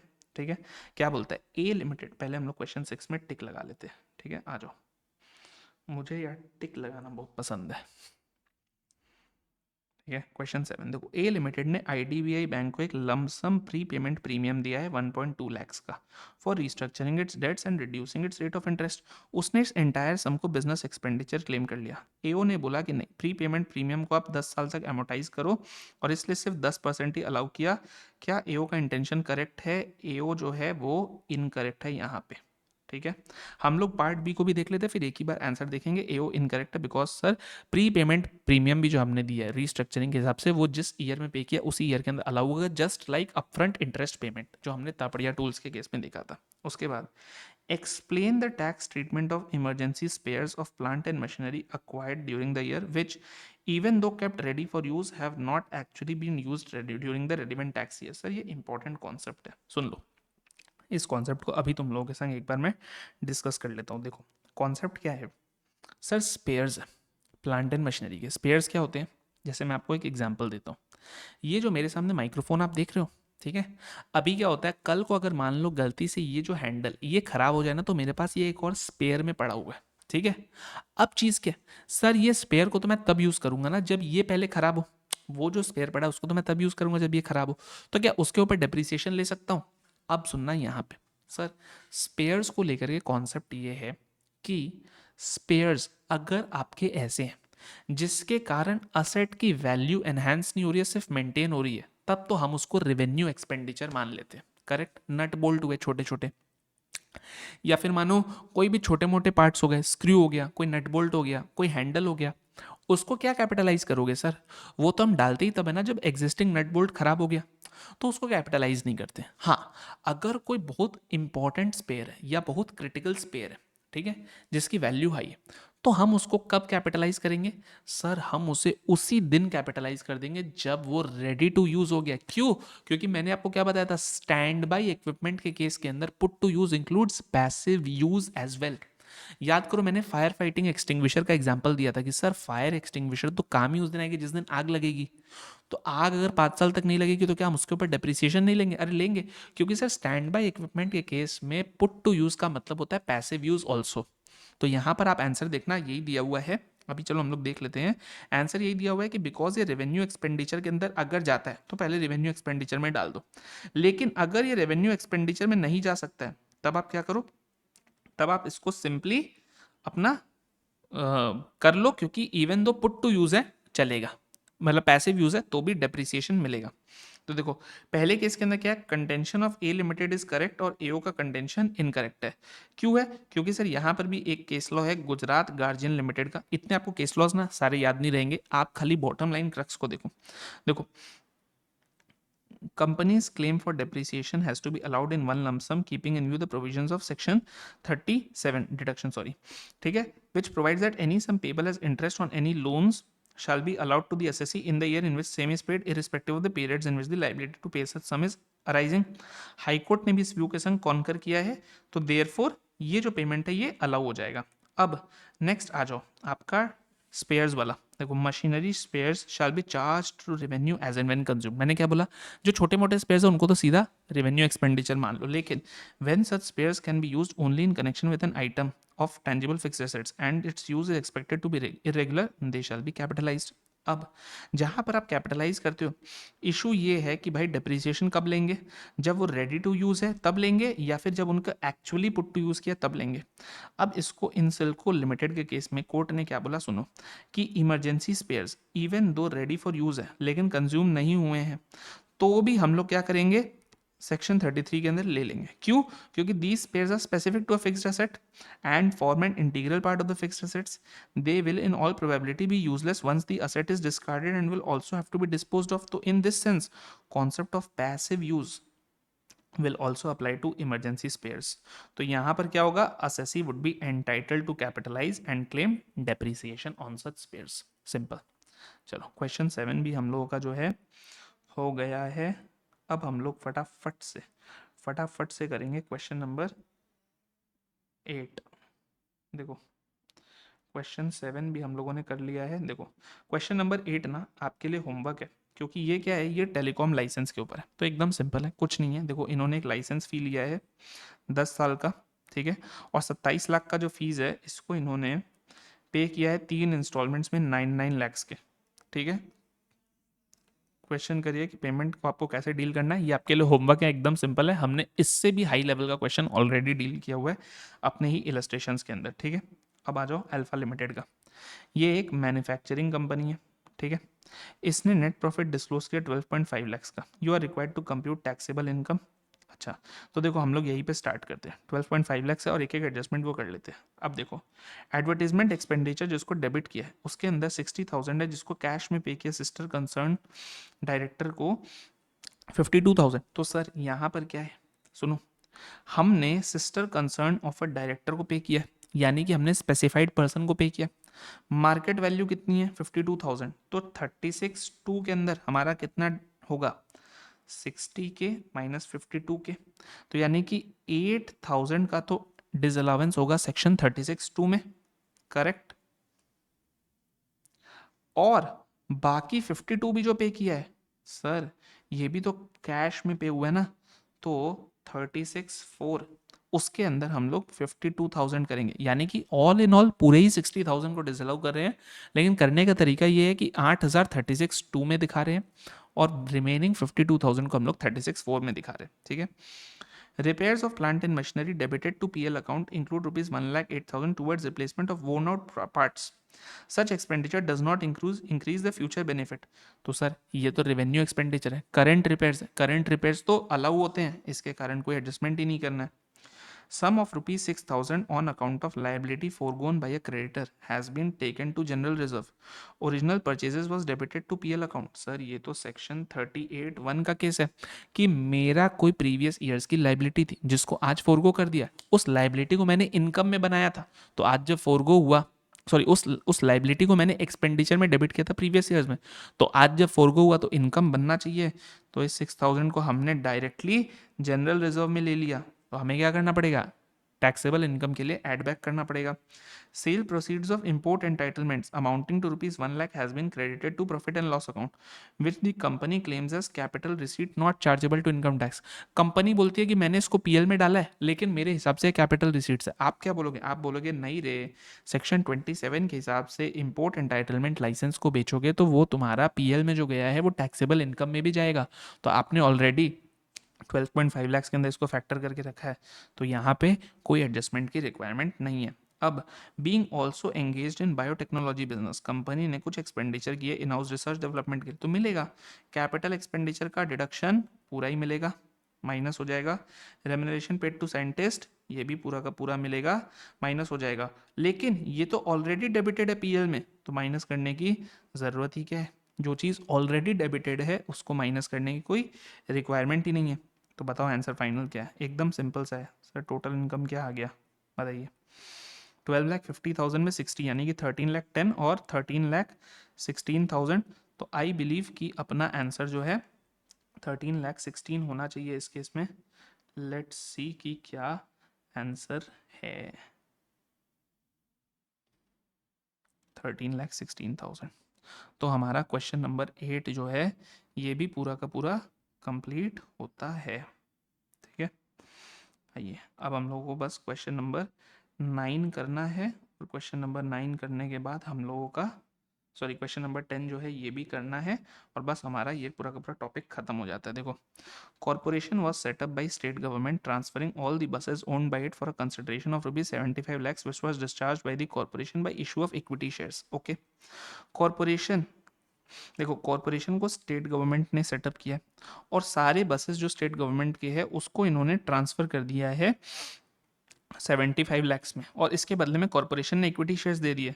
अब तो भाई कॉरपोरेशन इसके ऊपर डेप्रिसिएशन क्लेम कर रही है, तो सर करेगी ही ना। वो बसेस का रजिस्ट्रेशन भले ही स्टेट गवर्नमेंट के नाम पर हुआ हो, लेकिन हमें क्या करना है, हमें तो बेनिफिशियल ओनरशिप देखना है। कॉरपोरेशन ने जब अपने इक्विटी शेयर्स से कंसिडरेशन दे करके पूरा का पूरा बसेस को परचेज कर लिया तो मिलेगा। तो मेरे हिसाब से तो इधर जो है कॉरपोरेशन का डिप्रिसिएशन मिलना चाहिए, डिनाई नहीं हो सकता है। और ये क्या, रवि ने अपने फादर के बिजनेस को सक्सीड किया है। अब टैक्स ईयर एंडेड में रवि ने रिटर्न ऑफ कर दिए balance in the name of Y which relates to supply made by his father when he carried on business. Ravi desires to know whether the write-off could be eligible for deduction. I will say yes, it is eligible for deduction because succession के case में आपको bad debts का deduction मिलता है. तो देखो question number 10 का अब हम लोग सोल्यूशन फटाफट से देख लेते हैं एंड देन हो जाएगा. तो सबसे पहला, registration of buses is only a formality and does not bar, तो corporation can not be denied depreciation, जैसा हमने बोला था. करेक्ट, ये वाला. और ये क्या है सर, यहाँ पर क्या मिलेगा, Ravi is eligible for deduction in respect of amount due, because यहाँ पर क्या हो रहा है, टी वीरभद्र राव का केस है कि जहाँ पर आपका सक्सेशन हुआ है वहां पर सक्सेसर को बैड डेट्स का डिडक्शन मिल जाता है जो उसके प्रेडिसेसर ने सप्लाईज किए थे. तो एकदम सिंपल सा केसेस था. हमने टोटल मिलाकर के पूरे पीजीबीपी को खत्म कर दिया. अब सिर्फ एक चीज बचता है जो आप देखोगे, अगर आप इंस्टीट्यूट के मटेरियल से मिलाओगे तो आप बोलोगे कि सर फर्म्स एंड एलएलपीज का टैक्सेशन इंस्टीट्यूट भी पीजीबीपी में डालती है, लेकिन आपने कवर नहीं करा है. घबराओ मत, हम लोग उसको as a separate topic deal करते हैं, ठीक है. तो उससे रिलेटेड सेक्शंस को हम लोग सेपरेटली डील करेंगे. मैं वही कंफ्यूज हूँ कि मैं कल से क्या स्टार्ट करूँ, क्या मैं फर्म्स एंड एलएलपी का टैक्सेशन स्टार्ट करूँ या आईएफओएस स्टार्ट करूँ. तो चलो, मैं आज रात तक मैं उसको सोच करके आपको बता दूंगा. आप लोग पढ़ते रहिए, रिवाइज करते रहिए, मेहनत करते रहिए. मिलेंगे नेक्स्ट क्लास में.